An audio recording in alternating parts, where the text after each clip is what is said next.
함께 만드는 언론 미디어 동조와 여기는 국민 TV 함께 만드는 언론 미디어 동조와 여기는 국민 TV.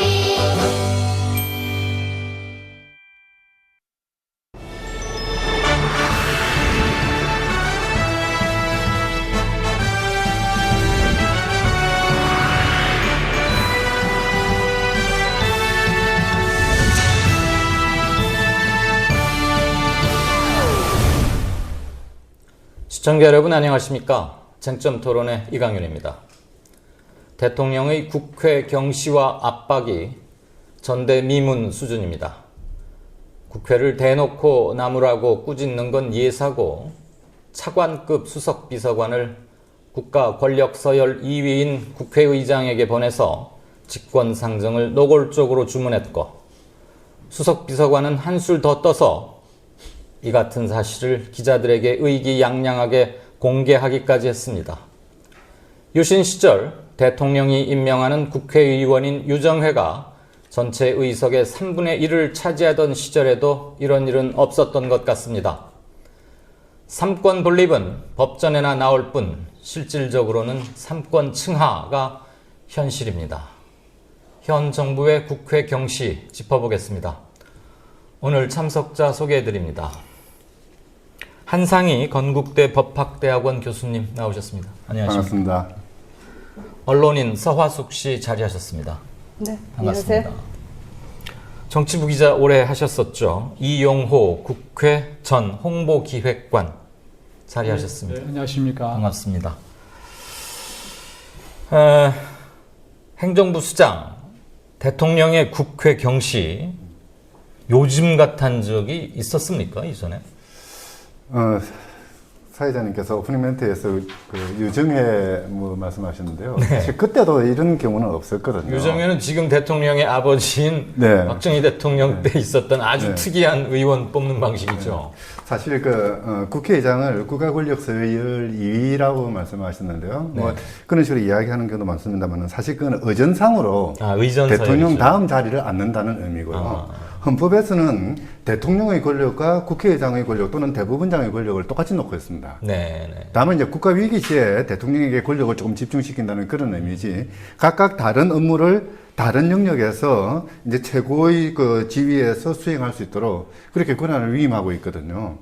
그런 상황에서 뭐 요즘 일어나고 있는 상황을 보면은 마치 대통령이 자기 수하에 있는 사람을 뭐 부리듯이 또는 뭐 명령을 하듯이 그렇게 하는 거는, 이거는 어떻게 보면은 헌법 자체를 알지 못하거나 알면서도 무시하는 행동이 아닌가 싶은 생각이 듭니다. 예.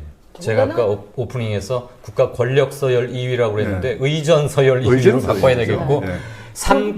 죄송합니다. 3부의 수장들은 앞뒤를 가릴 수가 없는, 가려서는 그렇죠. 안 되는, 예, 공식적으로 정정하겠습니다. 그리고 심지어 저희 헌법은요, 네. 그 권력기관에 대해서 이제 권한과 어떻게 선출되는지 선발되는지를 쭉 명시해놨는데 네. 국회가 먼저 나오고 그 다음에 그렇죠. 대통령 나오고 행정부 나오고 법원이 나옵니다. 과거 유신 시절에는 대통령을 먼저 내놨었는데요. 유신 그걸 헌법 때문에. 민주화되면서 바로 바꿔놨거든요. 국민들의 의사를 반영하는 국회가 가장 중요한 국가기관인 것이죠. 권력의 원천이기도 그렇죠. 하고. 네. 국회 근무도 하셨었죠. 네. 네. 저도 요즘처럼 그렇게 청와대가, 정부가 국회의장 압박하는 것은 처음 보는 것 같아요. 사실은 이 국회로 하는 게 뭐 헌법에는 당연히 나와 있지만, 국회는 사실 국민을 대표하는 국민의 어떤 대의기관이겠어요. 그러니까 행정부가 사실은 국회 가서 무슨 얘기 하는 것은 이게 국민한테 하는 거거든요. 그렇죠. 예를 들면 대통령이 이제 매년 그 예산안 시정연설을 직접 하지 않습니까? 사실 그것도 형식적이지만 국민한테 사실 설명하는 거란 말이에요. 그러니까 이 대의기구의 의장한테 그런 압박한다는 것은 국민한테 압박하는 것과 사실은 정치적으로 맥락이 다를 바가 없는 거예요. 그렇죠. 그래서 이제 해외 이제 선진국 사례 보면 대통령의 상당 부분의 시간을 사실은 국회의원들을 설득하고 야당을 설득하고 국회 찾아가서 부탁하는 거거든요. 그렇죠. 그래서 오바마 대통령 같은 경우도 정말 어떨 때 보면 해외 가는 것도 일정도 어쨌든 취소하고 급한 일이 생기면 사실 의회로 달려가는 것인데 좀 지금 대통령의 모습은 늘 이 국무회의에서 자꾸 그 국무회의라는 게 사실 그걸 얘기하는 자리가 아니거든요. 국가의 정책을 결정하는 자리인데 거기서 반복해서 얘기해서 압박하고 또 이 새누리당을 통해서 압박하고 이런 모습들이 조금은 정상적이지 않다라는 생각이 듭니다. 더구나 이번에 그 정무수석이라는 그 좀 차관급 인사를 보내서 뭔가 이야기를 했다는 것 자체도 사실은 그렇게 바람직한 모습이 아니거든요. 예. 뭐 제가 알기로는 이제 그 장관급 정도 되는 사람한테는 이제 정무수석 같은 사람들이 가고 뭐 그런 걸로 알고 있는데요. 어떻게 보면은 대통령이 직접 국회에 호소를 해야 되고 또 국회에 부탁을 해야 되는 이런 상황을 그러니까 그 차관급이 불과한 그런 정무수석을 보내서 뭔가 아래 사람 부리듯이 한 거는 이거는 참 겉으로 보기로도 그렇게 좋은 모습은 아닌 것 같아요. 국회의장이 발끈한 게 당연한 거죠. 그러면. 그렇죠. 예. 근데 더 웃기는 거는 네. 이 정무수석이라는 자리가 사실 마쿠 조정을 잘하는 자리거든요. 근데 예. 이 양반이 본인이 나서서 자기가 했다고 막 기자들한테 떠벌렸어요. 이거는 정말 정무수석으로서의 기본 자질도 안 돼 있을 뿐 아니라 이 양반의 발언 자체가 이거 정말 헌법 유린입니다. 그렇지 않습니까? 네, 무슨 맞아요. 선거법 개정하는 것에 대해서는 이게 무슨 국회의원들 밥그릇 싸움이다 이렇게 표현을 하면서 왜 관심법안들을 빨리 직권 상정을 안 하느냐 그런데 이건 정말 무지의 소치거든요. 선거법은 지금 헌법재판소에서 12월 31일까지 한시적으로 이제 그때까지만 네. 통용되고 내년부터는 완전히 고쳐가지고 만들어라 이렇게 네. 결정을 내렸습니다. 그러니까 이거는 정말 직권상정을 안 하면 법이 없어져가지고 공직선거를 국회의원 선거를 못 합니다. 그렇죠. 그래서 직권상정하려는 건데 그게 국회의원들의 밥그릇 싸움이라고 얘기를 하더니 난 이 양반 뭐 하는 분인데 이렇게 무식할 수가 있습니까? 저는 진짜 새누리 정부의 특징이 대통령부터 밑에 사람들까지 다 정말 무지하고 무식하고 세트로. 대담하다, 뻔뻔하다. 근데 이제 의장한테 얘기를 이제 할수 있을 현교안 정무수석을 보낸 것은 저는 차관급이 다니다가 그게 사실 중요한 건 아니라고 봐요. 왜냐하면 마크에서는 할수 있습니다. 정무수석이라는 자리는 사실 대통령의 메시지를 전할 수 있는 자리고 네. 예. 그 기능을 하는 것인데 물론 더 중요하다고 생각했으면 비서실장이 할 수도 있는 것이고 예. 사실은 뭐 대통령이 직접 만날 수도 있는 그렇죠. 것인데요. 그 자체가 중요한 건 아니다. 다만 의전적으로 따져서 감정적으로 접근하는 일은 아니고 다만 그 전하는 내용 자체가 합리적이냐 하는 게 더 중요하겠죠. 그렇죠. 네. 아무튼 무식, 무지, 무도. 네. 네, 이 3무 중에 한두 개는 확실한 것 같아요. 그게 요번에 그 교수신문에서 선정한 사자성어의 딱 정확한 예. 개념이거든요. 예. 혼과 그 용과 그리고 무도 이 세 가지가 지금 말씀하신 그 세 개 딱 들어맞는 거죠. 뭐 수미일관하게 삼무하겠다니까 뭐 별 할 말은 없습니다만 오늘 대통령이 또 한마디 했습니다. 청와대 회의 때 만약 국회의 비협조로 노동개혁이 좌초된다면 역사의 심판에서 벗어날 수 없게 될 것이라고 생각한다. 이게 대통령의 워딩이고요. 한마디 더 했습니다. 그래서 그런 자세로 일한다면 아무리 어려운 일이라도 정신이 번쩍 들 것인데 정말 모두가 역사를 대하는 마음으로 노동개혁이나 이런 과제들을 대해 주었으면 한다. 정확한 뜻은 대통령만이 아실 것 같아요. 아무튼 저는 뭐 발언한 그대로 읽었으니까 그러면서 노동 5개 관련 법안, 이른바 관심법안이라고 하는 거죠. 그 처리를 거듭 당부했고요. 청와대 고위 관계자는 이번 주까지 만약에 국회에서 해주지 않는다면 주 내로 플랜 B, 이른바 플랜 B, 그러니까 아마 뭐 긴급 재정 명령권이나 국회 직권상정을 해서 정상적으로 통과시켜주지 않으면 다른 수단을 동원하지는 않겠다. 이번 주까지는 여기에 방점을 찍은 걸로 봐서 다음 주라는 게 지금 월화수목 며칠 안 남았거든요. 네. 근데 다음 주에는 뭘 할 수도 있지 않을까? 당연히 그러지 않겠어요? 네. 국회에서 처리해 줄 때까지 기다리겠다는 마음이 크면 이번 주까지는 이란 말을 할 필요가 없는 거 아닙니까? 그렇죠. 네. 근데 그 말을 붙인 걸로 봐서는 또 은근한 반협박쯤으로는 들립니다. 아무튼 추가적으로 이런 멘트가 있었다는 것을 근데 이제 말해드리고요. 네. 플랜 B라고 하니까 뭐 대단한 것이 있는 것처럼 보이긴 하는데 네. 그 내용을 보면은 이제 그 대국민 담화를 하거나 대통령이 아니면 이제 야당 지도부를 불러서 설득하거나 이런 거거든요. 그건 플랜 B라고 볼 수 없는 거예요. 사실 그거 상식으로 해야 되는 거라고 저는 보고요. 예. 그런데 이제 다만 한 가지 이제 긴급 재정 명령을 이렇게 발할 수 있느냐 이런 네. 부분인데 이건 못 할 겁니다. 왜냐하면 지금 이 국가 우리 상태, 경제 상황이나 지금 이것들이 과연 이 긴급 어떤 그 재정 명령을 발할 수 있는 상황인가 하는데 국민적 컨센서스가 없다고 보고요. 그래서 네. 결국은 다음 주에는 좀 해달라는 압박의 얘기를 플랜 B라고 얘기했고 조금 전에 말씀드렸지만 그건 당연히 각종 노력은 당연히 해야 되고요. 또 이제 장관이 요즘에 이제 장관이 바뀌어서 그렇긴 하지만 그 장관들이 사실은 다 맨투맨으로 의원들한테 붙어야 되는 거예요. 예. 이런 모습을 보여야지 자꾸 대통령 혼자 정말 단독 메시지를 보내는 것은 이게 설득력이 별로 없지 않을까 이런 생각이 그 아까 한 교수님도 말씀하셨고 이 전 기획관께서도 그런 언급을 하셨는데 미국이나 우리나 똑같은 대통령 중심제이지만 그쪽이 훨씬 역사는 길고요. 거기서는 대통령의 대국회 존중 뭐 이런 게 자기 외유 일정까지도 조정해가면서 이렇게 하는데 우리는 왜 같은 대통령제를 거기를 보고 베껴왔는데 왜 우리나라 대통령들은 그렇게 옛날 봉건적 군왕처럼 구는 겁니까? 하나같이 다 도중에 한두 명 정도만 빼고요. 아마 국회가 제 기능을 못해서 그런 것 같아요. 그런 거예요. 아니면 대통령이 국회를 계속 우습게 하는 게 무슨 전통처럼 네. 굳어져 버린 건 아닌가 싶기도 하고 말이죠. 저는 그것보다도 저희들이 알게 모르게 자꾸 그 행정부나 혹은 대통령의 이 헌법 유린을 네. 그냥 받아들여주고 뭐 이렇게 권력 관계 그 헤게모니 쟁탈로 보는 시각 자체가 조금 위험한 게 아닌가 싶어요. 그러니까 아까 진행자가 얘기했을 적에 삼권 무슨 층하 시대에 들어섰다. 아직 안 들어섰습니다. 지금 대통령이 뭐가 뭔지 모르고 무지한 이야기를 할 뿐이지 아직 그렇지도 않고 삼권 분립을 잘 지키려고 지금 국회의장이 굉장히 노력을 하고 있고요. 네. 국회가 하고 있는 겁니다. 근데 자꾸 우리가 자기도 모르게 그리고 아까 얘기하셨지만 헌법상 지금 여기 긴급 재정 명령을 발동할 수가 없는 상황이잖아요. 뭐 전공이시니까 말씀하시게 두겠습니다. 이따가 또 말씀하시죠. 긴급 재정 명령권은 조금 이따가 네. 얘기를 하기로 하고요. 그 사실 그 미국 말씀하셨는데 네. 미국에서 대통령 권력이라는 거는 의회의 권력을 빼앗아 오는 과정에서 형성된 겁니다. 아, 기본적으로는 민주주의 국가라면 국민의 의사를 대표하는 국회가 국정의 중심에 있어야 되는 건 이거는 어느 나라는 마찬가지죠. 예. 다만 이제 미국은 독립 과정에서 이제 영국 그 의회 만능주의라는 그런 영국의 예를 가져오면서 그걸 수정하는 가운데서 대통령이라는 권력이 생겨난 것이고요. 그리고 그것도 이제 연방정부의 체제에서 이제 만들어진 것이죠. 우리나라의 경우에는 어떻게 보면은 의회가 그러니까 자기의 권력을 제대로 행사하지 않은 채 대통령한테 다 줘버렸어요. 사실 지금도 보면은 대정부 질문하면서 뭐라고 하냐면 장관을 세워놓고요. 장관은 이런 법을 만들 생각이 있습니까? 라고 물어요. 진짜 무식하군요. 원래 법은 국회가 만들어야 하는 건데 네, 그렇죠. 정부 근데 이제 입법이 하도 많아왔으니까. 그리고 네. 어떤 형태가 나냐면은 정부가 국회에 대해서 이런 법을 만들어 달라고 요구를 하고 압박을 하고 그렇죠. 또 국회의원이 어떤 법안을 발의하면은 정부가 우리는 그거 못 받아들입니다 하면 또 심의도 제대로 못하는 이런 상황이 벌어지고 있거든요.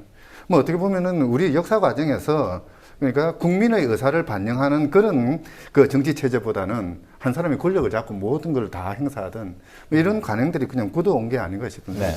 기본적으로는 이제 그 대통령 중심제에서는 대통령의 힘이 막강한 것은 맞고요. 예. 그래서 오히려 대통령의 어떤 독주를 막을 기능이 사실 필요한 부분이 있고 이걸 사실 국회가 하는 거거든요. 근데 예. 이제 그 전에 보면 우리가 한 20-30년 전만 봐도 대통령이 사실은 집권 여당의 총재를 한 경우가 있었어요. 그러니까 총재가 다 의장을 거의 뭐 내정하고 또 그대로 그냥 시키고 또 뭐 총무 공천권까지 행사하고. 그러니까 그렇죠. 그러니까 그러다 보니까 이제 거의 이제 대통령 예속된 이게 좀 그 어떤 문화처럼 돼 있던 것도 맞고 또 한 가지는 국회 불신이 굉장히 심해요. 아까 말씀하셨지만 정치 불신이 심한데 이게 사실 전 세계적으로 제가 보면요.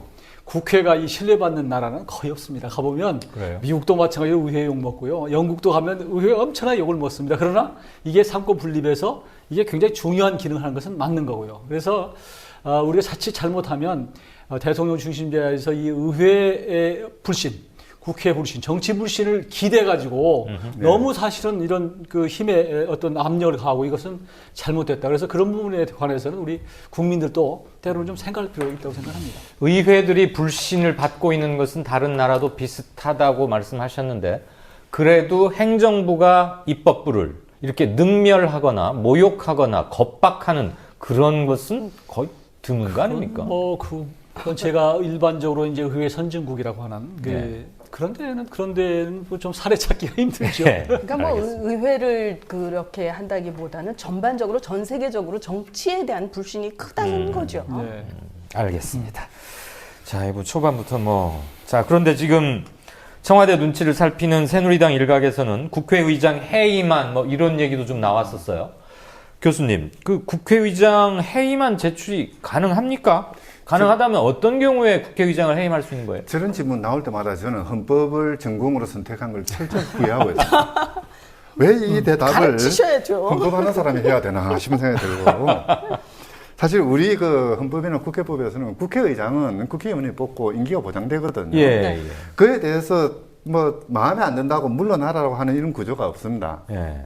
그러니까 국회의장 해임 건의안이라는 개념 자체가 없는 거죠. 네네. 근데 왜 여당에서는 어불성설이에요. 이런 걸 말이 안 들고 나오는 거예요? 정치적으로 그런 이야기를 하는 무지한 거겠죠. 겁니다. 계속 무지한 거예요. 이렇게 할 수는 있어요. 그러니까 일반 법안으로 모든 법안이나 이제 이 결의안은 이 국회의원 10명이 되면 가능합니다. 그러니까 국회의장의 사퇴 권고안 이건 될 수가 있어요. 내면 일반적으로 이제 국회의장은 재적의 2분의 1을 넘으면 뽑는 거거든요. 이제 예. 그걸 해서 뽑는 건데 이 사퇴 권고안은 재석의 2분의 1이면 가능해요. 그러나 이게 통과된다고 해서 국회의장이 거기에 예속되거나 거기에 따르지는 않죠. 그러니까 권고 결의안으로 단순 사실 일반 어떤 정치인 권고안이 그냥 정치적 의사표현, 예, 예. 법적 기속력을 전혀 가지지 않는. 전혀 없는 근데 이제 문제가 법적으로는 그렇게 일반 의안 안건으로 가능하다고 하지만 이 정치도의적으로는 사실 있을 수 없는 일이거든요. 예. 어떻게 한 국가기관의 대표로 앉아 있는 사람을 어떤 정치적인 또는 정책적인 입장이 다르다고 해서 국회의원들이 때를 모아서 의결로서 물러나라고 이야기할 수 있는 건지. 사실 국회의장은 바로 그런 문제점들을 그러니까 그런 문제점에 휩쓸리지 않게 하기 위해서 당적도 못 가지게 하고 있지 않습니까? 예. 철저히 중립적인 지위를 요구하고 있는 거거든요. 네. 이건 다른 말로 하자면은 국회의원들도 국회의장의 중립성을 보장해 주라는 거죠. 네. 아까 우리 언론인 서하숙 씨께서 공부하는 자리이기도 하다고 그랬으니까 이 자리가 하나 좀 공부하는 걸 여쭤볼게요. 만약에 국회의장이 재임 중에 불미스러운 일, 구체적으로 언급하긴 뭐하지만 현행 형법을 중대하게 위배했다거나 파렴치한 무슨 범죄에 개입이 됐다. 이게 확인이 됐다. 그러면은 계속 국회의장직에 또 둘 수도 없는 거 아닙니까? 그럴 때는 어떻게 해임을 하거나 물러나게 합니까? 사실 이제 그런 때 이제 해임 건의를 한다든지 또는 마크에서 정치적으로 한다든지 그보다 더 좋은 방법은 국회 윤리심사의 절차에 회부한다든지 윤리심사위원회. 그렇게 하는 방법이 있긴 하겠죠. 네. 그거는 국회의장에 대한 게 아니라요. 국회의원 모두에 대해서 그렇죠. 그 제적 3분의 2 이상이 동의를 하면 해임 네, 할수 결의안을 있죠. 낼 수가 제명할 있습니다. 수 있죠. 그게 바로 새누리당 그 사퇴한 심학봉 의원 같이 성폭력 이런 사건이 났을 때 이제 그런 걸 하는 거지. 이 정치적 의견이 다르다고 헌법의 질서를 지금 가치를 지키고 있는 분을 해임을 한다는 이건 그건 아니고. 정말 뭐 하는 말이 안 되는 거죠. 이건 새누리당 국회의원들이 맞아요. 헌법도 모르는 겁니다. 네. 그렇게 지금 말씀하신 대로 이제 국회의원직을 이제 박탈하면 그러면 자동으로 국회의장도 네. 못하게 네. 되는 그만둘 네. 수 있죠. 근데 이제 의장은 그러니까 그런 경우가 생겼다 그러면 의장이 적어도 의장 정도 하시는 분들은 사퇴하겠죠. 그렇죠. 사퇴하게 네. 되면 본인이 사퇴한다고 해서 바로 처리되는 건 아니고요. 네. 역시 그 사퇴를 내면 그렇죠. 이 제적의 2분의 1 그럼요. 통과를 하는 절차를 또 밟아야 됩니다. 오히려 본인이 사퇴한다고 해도 그거를 이제 국회의원 절반 이상이 동의를 해줘야지 그 사표가 수리될 정도로 예. 이 2년 임기를 꼭 지키도록 하고 있습니다. 제가 이 말씀을 여쭤봤던 게 아리까리 좀 몰라서 공부도 하려 했지만 네. 의석 160석을 가진 거대 여당에서 좀 알아보고서 했을까? 그런데 국회의장 해임안? 이게 과연 법률적으로 가능한가? 학교 때 한 번도 들어본 적이 없는 것 같아서. 마찬가지로 이제 대통령 탄핵안은 들어봤어도. 국회가 예를 들면 장관을 사실은 사퇴 권고 결의하는 그렇죠. 거 하거든요. 네. 그것도, 여기 정치적 일종의 정치적 제스처라고 봐야 예, 되겠죠. 알겠습니다. 권고 결의안이다. 10명만 모이면 낼 수 있는 거네요. 그렇죠. 일반 법안은 그러니까 일반 법안 형태로 내는 거예요. 예. 결의안 형태로. 예. 그러니까 그건 기소녀였기 때문에 큰 의미가 있는 건 아닙니다. 자, 정치부 기자 오래 하셨고 그래서 그냥 이 질문은 또 국회에도 근무하셨고 그래서 이 전 기획관께 여쭙겠습니다. 박 대통령 이른바 관심법안 연내 처리 지금 계속 요구하고 있는데 관심법안 노동 5개법이니 뭐니 그 제목만이라도 좀 언급을 한번 해봐 주시겠습니까? 지금 지난번에 노사정 합의한 이후에 이제 노동관계 다섯 개 법안이 있고요. 두 네. 번째는 이제 서비스 산업 발전 기본법이라는 게 있습니다. 그게 뭐냐면 교육이나 혹은 뭐 이제 그 서비스에 대한 모든 것인데 예를 들면 의료 뭐 이런 것들도 포함이 되어 있고요. 그 다음에는 이제 그 기업 활력 제고 특별법안이라고 하는 게 있습니다. 근데 M&A, 기업의 모든 M&A가 절차가 복잡한데 이걸 좀 단순하게 해서 원샷에 할 수 있도록 하자. 이런 법안의 내용이 있고요. 그 다음에 이제 테러 방지 법안이라고 하는 게 있습니다. 그 다음에 북한 인권 법안. 이렇게 해서 지금 대충 9개 법안이 되겠죠. 9개요. 네. 테러 방지법 그거 가지고는 지금 굉장히 논란의 소지가 많은 거 아닙니까?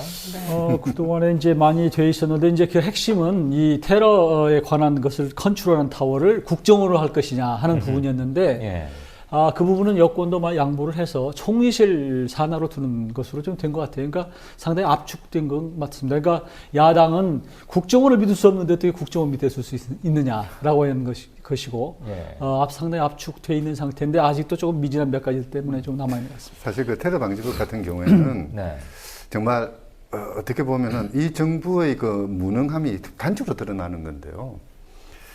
실제 테러 방지를 할 수 있는 모든 법제는 우리나라가 가장 완벽하게 갖춰져 있습니다.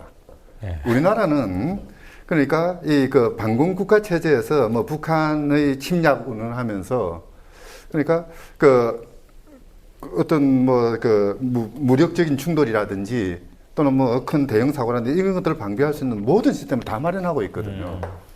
그런데 테러 방지법을 굳이 만들 필요가 있느냐 하는 그런 문제점이 테러 방지법이라는 이름만 달고 있는 게 없다 뿐이지 그렇죠. 테러 방지법에 들어갈 모든 것들은 이미 다 여러 의미로 갖추고 있고 우린 지금 휴전 상태이잖아요. 그렇죠. 그러니까 오죽에 잘하고 있을 텐데 왜 지금 사실은 쟁점이 되는 게 이제 테러 방지를 빌미로 국정원이 이제 이렇게 막 감청에 대해서 제한 없이 하게 하려는 이런 그 규정들이 들어가 있어서 이게 문제가 되고 있는 거죠. 이제 국무총리 밑으로 뭐 넣는다고 하더라도 사실상 그 실무의 대부분은 국정원이 차지할 거거든요. 바로 그 때문에 이제 위험한 법이라고 이야기를 하는 거죠. 근데 작년 세월호 때도 그러더니 청와대는 보고는 받고 지시는 하고 힘은 제일 센데 컨트롤 타워는 안 하려고 하는 것 같아요. 세월호 때도 우리 아니라고 그랬잖아요. 요번에도 아니라고 그러고. 아니 정말 재밌는 게요. 5개 법안이라고 이야기를 하는데 정말 이 국가가 위기 상황이라고 대통령이 계속 반복하지 않습니까? 근데 그 5개 법안이 대부분 의원 발의죠. 정부가 발의한 거는 없는 걸로 알고 있습니다. 그럼 정부는 아무것도 안 하고 이 위기 상황에 그럼 뭘 했다는 거예요? 정부 입법이 아니고 의원들로 하여금 그게 아마 이렇게 OEM 이른바 주문자 상표 그러니까 그런 법안 아닙니까? 정부와 이제 여당이 합쳐서 정부의 그 내용을 담아서 여당이 낸 거기 때문에 그 자체가 중요한 건 아니다. 그 부분에서 이제 문제가 생기는 게 뭐냐면은 위기 상황이란다면은 그 위기를 국민에게 알리고 이런 대안들이 있다라고 이야기를 할 수 있는 기회를 줘야 되지 않습니까? 정부가 발의하면은 입법 공청회를 거쳐야 됩니다. 그렇기 때문에 국민들한테 알릴 기회가 충분히 있는 거죠. 그런데 그걸 생략하고 의원 입법으로 하는 것은 의원 입법으로 그냥 일반 그냥 통행으로 획일적으로 가버리겠다는 거거든요. 그게 시간도 단축되고 뭐 의원들 협조 받기도 쉽고 이런 명분하에 그런 OEM을 많이 하지 않습니까? 그러니까 국민들 모르게 하겠다는 거죠. 그리고 OEM이라는 표현을 쓰셨는데 이게 사실 노동계에서 반대하는 이유가 이게 진짜로는 기업들의 OEM이라는 거 아닙니까? 기업들이 해고하기 쉽게 계속 법안들을 많이 고쳐놓았기 때문에 그래서 반대를 하는 거예요. 이 기획관께서는 조금 생각이 다르신 저는 뭐 그렇게 꼭 보지는 않고요. 그러니까 지금 노동호법에 대해서는 뭐 지난번에 한노총도 포함이 돼서 사실 어느 정도 이 노사장이 합의된 테두리 내에서 만든 것인데 결국은 그걸 가지고 이제 여야가 압축해서 한 거 아니겠습니까? 그리고 이제 정부 입법으로 내느냐 꼭 무슨 이제 의원 입법으로 내느냐가 중요한 거 아니고 내용이 문제인데 저는 지금 서비스 산업발전 기본법 이런 거 같은 경우도 제가 정확히 따져보지는 못했는데 기본적으로는 기획재정부 쪽에서 뭐 하고 다 정부 쪽에서 책임을 지고 하는 법안인 것 같아요. 그러니까 이 부분이 꼭 그런 내용으로 꼭 국민을 속이고 한다라고 표현하는 것은 적절치 않나 저는 개인적으로 그렇게 생각이 되고 서비스 산업 발전 기본법은 무려 지금 몇 년 됐습니다. 내용이. 그래서 알려질 만큼 알려지고 사실은 여러 경로로 토론도 많이 이루어지고 있는 그런 상태이기 때문에 다만 행정부는 이걸 봐야 돼요. 지금 19대 총선이 내년 4월 있지 않습니까? 그러면 20대. 19대 국회가 사실상 지금 끝나는 거예요. 그렇죠. 이번 임시국회 끝나면 거의 이제 폐업 상태에 들어가기 때문에 정부로 봐서는 만일 이번에 통과시키지 않으면 내년 6월까지. 내년 6월 그렇다고 해서 원 구성하면 바로 이거 통과시키느냐. 새로 법안 내야 되는 거예요. 이게 사실 다 네, 폐기된 그렇죠. 거거든요. 예, 예. 그러니까 급하기는 급하죠. 아하. 그렇다면 이제 아쉬운 점은 있지만, 그러니까 저도 개인적으로 여러 군데서 그런 얘기를 했는데, 그렇게 급했으면 좀 지난번 국정교과서 역사 역사교과서 국정화 문제 할 때 좀 시간을 허비하지 않고 좀 더 적극적으로 좀 하지라는 아쉬움이 있는데, 네. 행정부의 입장을 또 고려하지 않을 수 없기 때문에 이런 부분에 대해서는 좀 정말 어떻게 보면 여야가 필요하면 서로 더 치열하게 토론을 해서 가부 안에 매듭을 지어줘야지, 이게 서도 모르겠다 이렇게 나가는 것은 저는 적절치 않다고 봅니다. 그러니까 그걸 이제 국회 내에서 토론할 수 있는 게 바로 상임위원회거든요. 예. 상임위에서 이게 법안이 과연 제대로 된 법안인가를 하는데, 그 검토를 안 거치고 그냥 본회의에서 자기네가 다수인 새누리당의 수로 그냥 통과시켜 버리려고 하는 게 직권상정인 거잖아요. 그렇죠. 그러니까 직권상정이라는 게 국회의장이 그냥 알아서 본회의 올리는 거 아닙니까? 그러니까 이게 사실은 실 내용에 대해서 자기네가 자신이 없기 때문에 그런 게 아닌가, 이런 생각까지 드는 거죠. 자, 자연스럽게 얘기가 이제 핵심으로 좀 다가갔습니다. 국회 선진화법에 따른 국회의장의 단독 직권상정, 그러니까 아주 지극히 제한, 몇몇 경우로 네. 제한되어 있지 않습니까? 지금 문제가 되는 5개 법안을 합친 총 9개 법안, 테러방지법까지 합쳐서 이게 직권상정 조항에 부합한다고 보십니까, 교수님? 그래서 제가 법 조문을 지금 가져왔습니다. 네, 좀 읽어주시죠. 국회법 85조에 의하면은요, 예. 85조 제1항인데요. 직권상정을 할 수 있는 게 이제 심사기간 정해가지고 직권상정을 하는데요. 천재지변이라든지 또는 전시사변 또는 이에 준하는 국가 비상사태. 그리고 이제 3호에서 뭐라고 하냐면 의장이 각 교섭단체 대표위원과 합의하는 경우. 그 옛날식으로 하면 원내대표죠. 예. 대표위원하고 이제 합의하는 경우인데요. 지금 이제 천재지변이 일어나지 않는 건 사실이고요. 예. 얼마 전에 그 지진이 났다지만 그건 천재지변은 아니고요. 3.5. 전시사변이나 국가 비상사태는 더더욱 아닙니다. 예. 그렇다면은 국회의장이 그러니까 그 원내대표위원들을 모아서 합의를 해야만 그때서 가능한 거죠. 예. 근데 지금 야당에서는 합의 못 해준다고 지금 버티고 있는 것 아닙니까? 예. 그러면은 이 85조 1항에서 말하는 직권상정 요건은 없는 거죠. 네. 하나도 사실 그 2012년에 이 그 국회 선진화법이 만들어졌는데요. 그 전까지는 협의였습니다. 네, 네. 그래서 경우에 따라서는 조금 의견이 엇갈리더라도 의장이 직권으로 상정할 수 있었는데요. 예. 이걸 합의로 바꾼 게 새누리당의 그 발의였죠. 예. 그렇게 합의로 바꿔놓고 이제 와서 그것을 없는 것으로 만들자라고 이야기하는 것은 그건 모르겠어요. 어떻게 그렇게 뭐 화장실 갈 때 다르고 나올 때 다르다는 그런 식이 가능한지 모르겠습니다. 그리고 이 법안 발의자 중에 박근혜 당시 의원이 있습니다. 그렇죠. 있었죠. 예. 본인은 그럼 무슨 내용인지도 모르고 사인을 했다는 얘기입니까? 뭡니까? 아니 그 우리가 룰을 만들었으면은 그 룰을 고치기 전까지는 일단 지키려고 노력을 해야 되는 거거든요. 그게 민주주의고 그게 이 정부가 틈만 나면 이야기하는 법치주의고 법질서입니다. 네. 이 근대 사회에서 법이라는 거는 국민을 옥죄는 게 아니거든요. 예. 근대 사회에서 법을 만드는 건 뭐냐면 국가 권력을 통제하기 위한 겁니다. 네. 국회법 2조항도 일종의 그 국회 원내 다수당의 권력을 통제하는 그런 조항이거든요. 비록 이게 자기들한테 불리하다 하더라도 법인만큼은 지켜야 되는 거죠. 교수님, 그런데요. 방금 지금 85조 1항인가를 읽어주셨는데 천재지변과 전시 상태가 아니라는 것은 누가 봐도 명약관화한데 나라의 살림살이, 특히 경제 쪽에서 보면 비상에 가깝다. 이게 지금 청와대의 논리 아니겠습니까? 네. 비상사태에 준할 만큼의 경제 형편이 안 좋고 이거 시급히 처리하지 않으면 아까 지금 이전 기획관님도 얘기를 하셨는데 되게 짝수달에 임시국회가 열리지만 내년 2월, 4월에는 우선 선거 때문에 열릴 수가 없고 2월에도 아마 무망할 것 같으니 자동 폐기가 된다. 그러면은 빨라야 앞으로 6개월 후에나 이게 법 통과가 가능할 텐데 네. 빨라야 네. 그때까지 못 기다리겠다. 6개월 정도 가다 보면은 경제 비상사태가 초래되는 거 아니냐라는 게 지금 청와대 네. 논리 아닙니까? 어떻게 이에 준하는이란 반박하시겠어요? 말의 의미는 네. 영어로 쓰자면은 메이라든지 파스블이라든지 캔의 의미가 아닙니다. 아하. 페러의 의미거든요. 페러 똑같다는 이야기예요. 아, 똑같다. 패럴. 예, 네. 예. 그러니까 그 이제 전쟁이나 사변 아닌데 그러니까 총을 쏘지 않았지.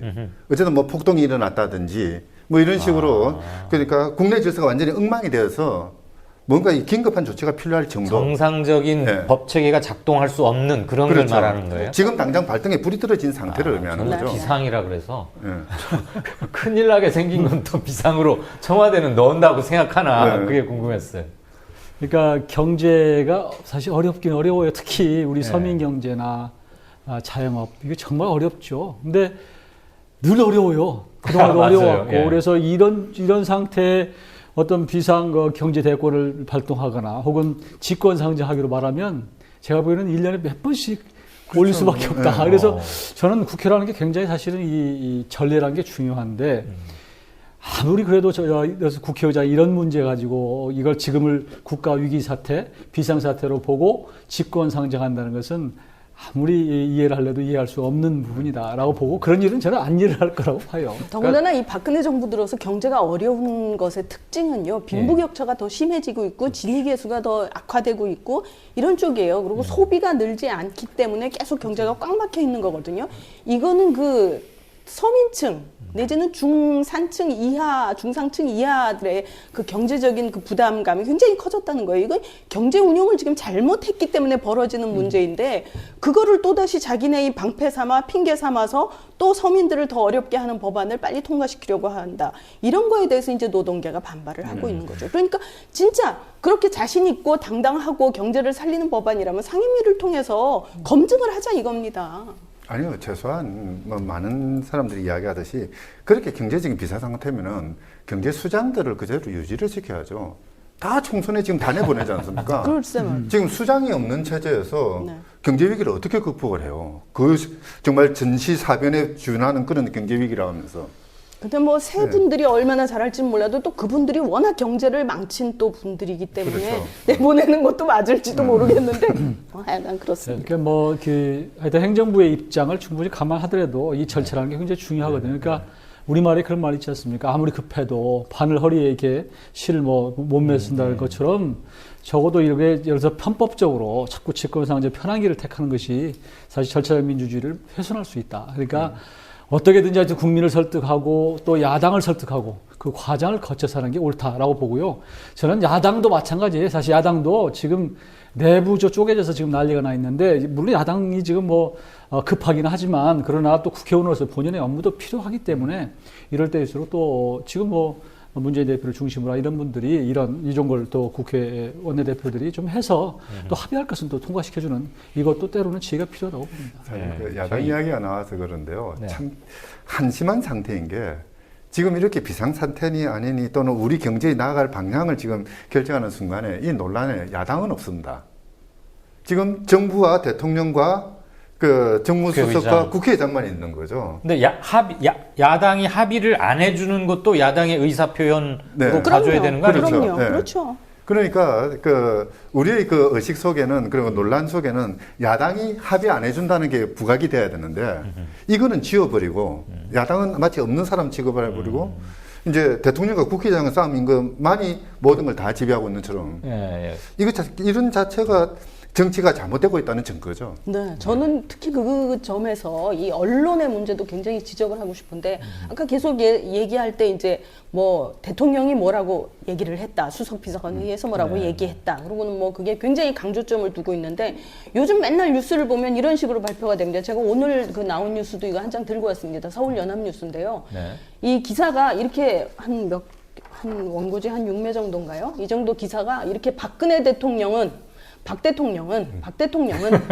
모든 기사의 주어가 모든 주어가 박 대통령이 뭐라고 말했는지를 갖고 이 긴 기사를 썼습니다. 근데 더 예. 웃기는 거는 첫 문장이 이렇습니다. 네. 박근혜 대통령은 23일 국회의 입법 기능 마비에 따른 노동개혁법안 처리 지연 법안. 이거를 국회의 입법 기능 마비라고 보는 것은 박근혜 대통령의 착각입니다. 국회의 입법 기능 마비가 아니에요. 지금 여야의 의견 대립으로 법안이 통과 안 된 거예요. 그러면 아무 법안이나 막 통과가 되면 그게 국회의 입법 기능 활성화입니까? 국회의 입법 기능 마비는 어떨 때 쓰는 거냐 하면 바로 박근혜 대통령 자신이 그 사학법 개정안을 반대해가지고 바깥에 나가서 시위하고 그래가지고 결국엔 사학법 개정안이 개정 못됐잖아요. 그 사학법 개정안 내용이 뭐예요? 사학재단의 비리를 막기 위해서 사회이사를 그 강제화해가지고 그 투명하게 그 대학 경영을 들여다보자, 사학을 들여다보자, 이거를 갖다가 반대해가지고 계속 데모만 하고 국회 입법 기능 안 하고 국회 기능 안 하고 나가가지고 관철을 시켰습니다. 그 폐해가 지금 어마어마하게 드러나고 있잖아요. 모든 대학에서. 얼마 전에 덕성여대 사태 나왔습니다. 무슨 자기 뭐 딸 유학하는 데 가려고 무슨 4천만 원 학교 돈 들고 나가고. 상지대 또 네, 그 재판 모든 재연되고 대학마다 터지는 지금 이 사학 비리를 바로 만들어 놓은 그 장본인이 바로 박근혜 대통령이 의원으로서 국회 입법 기능을 마비시켰던 겁니다. 4개월간 장애 투쟁했죠. 그렇죠. 그때. 근데 지금의 이거는 국회에서 서로 여야 합의를 해야 되는데 합의가 안 되고 있는 걸 의견 대립을 갖다가 이 기자들이 이거를 국회 입법 기능 마비에 따른 이렇게 씁니다. 그러고는 모든 기사를 이긴 기사를 박 대통령은 이렇게 언론이 보도를 하니까 박근혜 대통령이 자기가 무지하고 정말 무식하다는 걸 모릅니다. 이게 너무 안타깝습니다. 이 기사를 쓰면 이렇게 써야 됩니다. 박근혜 대통령이 이렇게 얘기했는데 사실은 이 부분은 이렇다는 객관적인 내용이 중간에 들어가야 됩니다. 그렇죠. 그리고 야당은 어떻게 보느냐 이 상황이 들어가야 됩니다. 이거는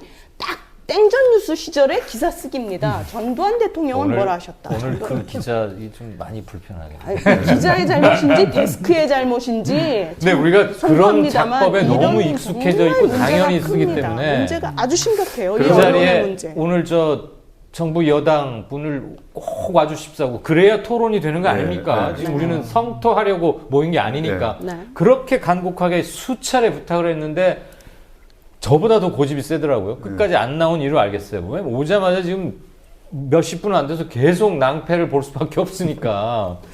그분들은 또 반박을 하실 수 있을까요? 이거 가지고는 아마 할 수 있겠죠. 네. 국가 비상사태에 준하는 상황이다, 지금. 뭐 이거 가지고는 조금 얘기가 오갈 수 있을 것 같았고. 자, 아까도 제가 오늘 기사 하나를 말씀드리면서 이번 주 안으로는 뭐는 없다. 그건 아마 이제 우리 이 기획관께서는 대통령 긴급 재정 명령권 이런 것까지는 아닐 거고 담화, 뭐 여야 초청 이런 이제 소프트 액션으로 전망을 해 주셨는데 지금 법상으로 대통령 긴급 재정 명령권은 언제 어떤 요건 하에서 발동할 수 있는 겁니까? 교수님? 제가 그 대학 때 헌법 공부를 할 때 유시는 부분을 공부를 했거든요. 그때 이후로는 다시는 이건 공부 안 해도 되겠다고 생각했는데 또 다시 공부하게 됩니다. 아, 예. 근데 비교할 수는 있잖아요. 예, 우리 헌법 76조 제1항에서 예. 대통령은 내후 외환, 천재지변 또는 중대한 재정 경제상의 위기에 있어서 국가의 안전보장 또는 공공의 안녕질서를 유지하기 위해서 긴급하게 조치가 필요하고 네. 국회의 소집을 기다릴 여유가 없을 때 그때만 할 수 있거든요. 자, 하나하나 따져봅시다. 조금 전에도 말씀드렸습니다만 내후 외환도 아니고 전쟁은 일어나지 않았고요. 천재지변, 뭐 강도 3.0 지진은 천재지변이 아닙니다. 이제 넘어갔고요. 중대한 재정 경제상의 위기냐 아니냐. 사실 이때 재정 경제상의 위기는 내후 외환 천재지변에 준하는 위기여야 됩니다. 그리고 지금 이제 그 상황이냐 아니냐의 판단이 먼저 이루어져야 되고요. 또 하나가 그 목적이 국가 안전 보장을 하기 위해서나 질서 유지를 하기 위해서입니다. 경제를 회복시키는 것은 보통 이 헌법에서는 공공복리로 이야기를 합니다. 공공복리를 위해서 할 수 있는 것이 아니고 현재 허물어진 질서를 회복하기 위해서 할 수 있는 거죠. 근데 지금은 질서가 허물어진 건 아니죠. 그죠? 네. 뭐 그렇기 때문에 할 수 없는 것이고 제일 중요한 것은 국회의 집회를 기다릴 여유가 없을 때. 국회 소집. 지금 국회 열려 있잖아요. 열려 있잖아요. 네. 만약에 국회가 그냥 지금 임시국회인데 폐회한다 하더라도 대통령이 그 새누리당 의원한테 이야기해 다시 소집하자 그러면 소집할 거예요. 예, 그럴 수 있죠. 네. 네, 얼마든지 소집 그렇죠. 가능하거든요. 가능하죠. 네. 물론 이제 회의에 나오지 않고 선거운동 하러 갈지는 모르겠습니다만은 그러니까 이 헌법에서 이야기하는 76조 제1항에서 이야기하는 요건이 하나도 지금 충족되어 있지 않습니다. 그럼 만약에 지금 임시국회가 열려있는 회기 내에 청와대에서 긴급 재정 명령권을 발동한다면 네. 그거 자체가 탈법적이고 헌법 법을 유린이죠. 그렇죠. 헌법을 사실 위반하는 거네요. 예, 네. 우리 헌법재판소도 아, 과거 그 김영삼 대통령 때 금융실명제 네. 뭐 이제 긴급재정 경제 명령 형식으로 했는데요. 그걸 그 판단하는 과정에 중간에 판단 이후에서 그렇게 이야기를 했거든요. 비록 이런 그 긴급 명령이라 하더라도 이거는 법에 따라야 된다. 법에 위반되면은 헌법재판소가 판단해서 위헌으로 판단할 수 있다라고 이야기를 했거든요. 예. 특히 이제 절차나 요건에 해당되는가 이런 것들은 아주 엄격하게 해석을 해야 되는 부분입니다. 네. 만약에 지금 이 순간에 긴급 재정 경제 명령이 나온다면은 아무리 보수적인 헌법재판소라 하더라도 위헌 선언하지 않을 수가 없을 겁니다. 네. 그게 사실 그 한 교수님이 배웠다는 유신 헌법에는 그렇게 돼 있죠. 위협을 받거나 받을 우려가 우려가 있을 있을 때도 때, 이 우려가 있는 거는 뭐 대통령 맘대로 자의적 독재자가 판단. 정할 수 있는 거거든요. 네, 네. 이게 바로 독재 헌법과 민주 헌법의 차이라고요. 사실 그 민주화되고 난 뒤에 헌법을 만들면서요. 그런 그 박정희 그 긴급 조치가 반복될 가능성이 있어서 이렇게 엄격하게 일부러 규정을 한 거거든요. 예. 그렇다면은 이 헌법을 만드는 사람들의 의사를 존중해 줘야 되는 거죠. 예. 개헌을 그러니까 해야 그 할 자체가 모순인 것이, 그러니까 이제 이렇게 그 어떤 그 긴급 재정 명령권을 발휘할 정도 상황이면 허물는 거예요. 어? 그렇잖아요. 국회에 굳이 얘기할 필요가 없다고요. 근데 예. 그럼에도 불구하고 행정부를 안는다는 자체가 이 상황의 모순이에요. 어떻게 보면. 알겠습니다. 정말 그렇게 심각한 위기라면, 국가의 존망을 우려해야 할 만큼의 위기라면, 일단 재정명령, 지금 이제 국회가 열려있긴 하지만, 만약에 다쳤다고 치고, 긴급 재정명령권을 발동하고 나중에 사후에 국회의 또 승인을 받아야 되는 되죠. 거죠, 이게. 예. 그냥 한번 딱 내린다고 되는 게 예, 아니고. 그게 되는 게 아닙니다. 그래서 만약에 국회에서 아니다, 그렇게 심각한 거 아니었다, 그래서 승인하지 않으면 긴급 재정명령권에 의한 모든 행위들이 취소가 된다면서요? 그렇죠. 효력을 발생하지 못하죠. 그러니까 그것도 유신헌법에 있었습니까? 아니요, 유신헌법은 대통령 마음대로 하는 헌법이에요. 네. 그러니까 독재 헌법과 민주 헌법이 다른 거죠. 이거 공부가 많이 됩니다.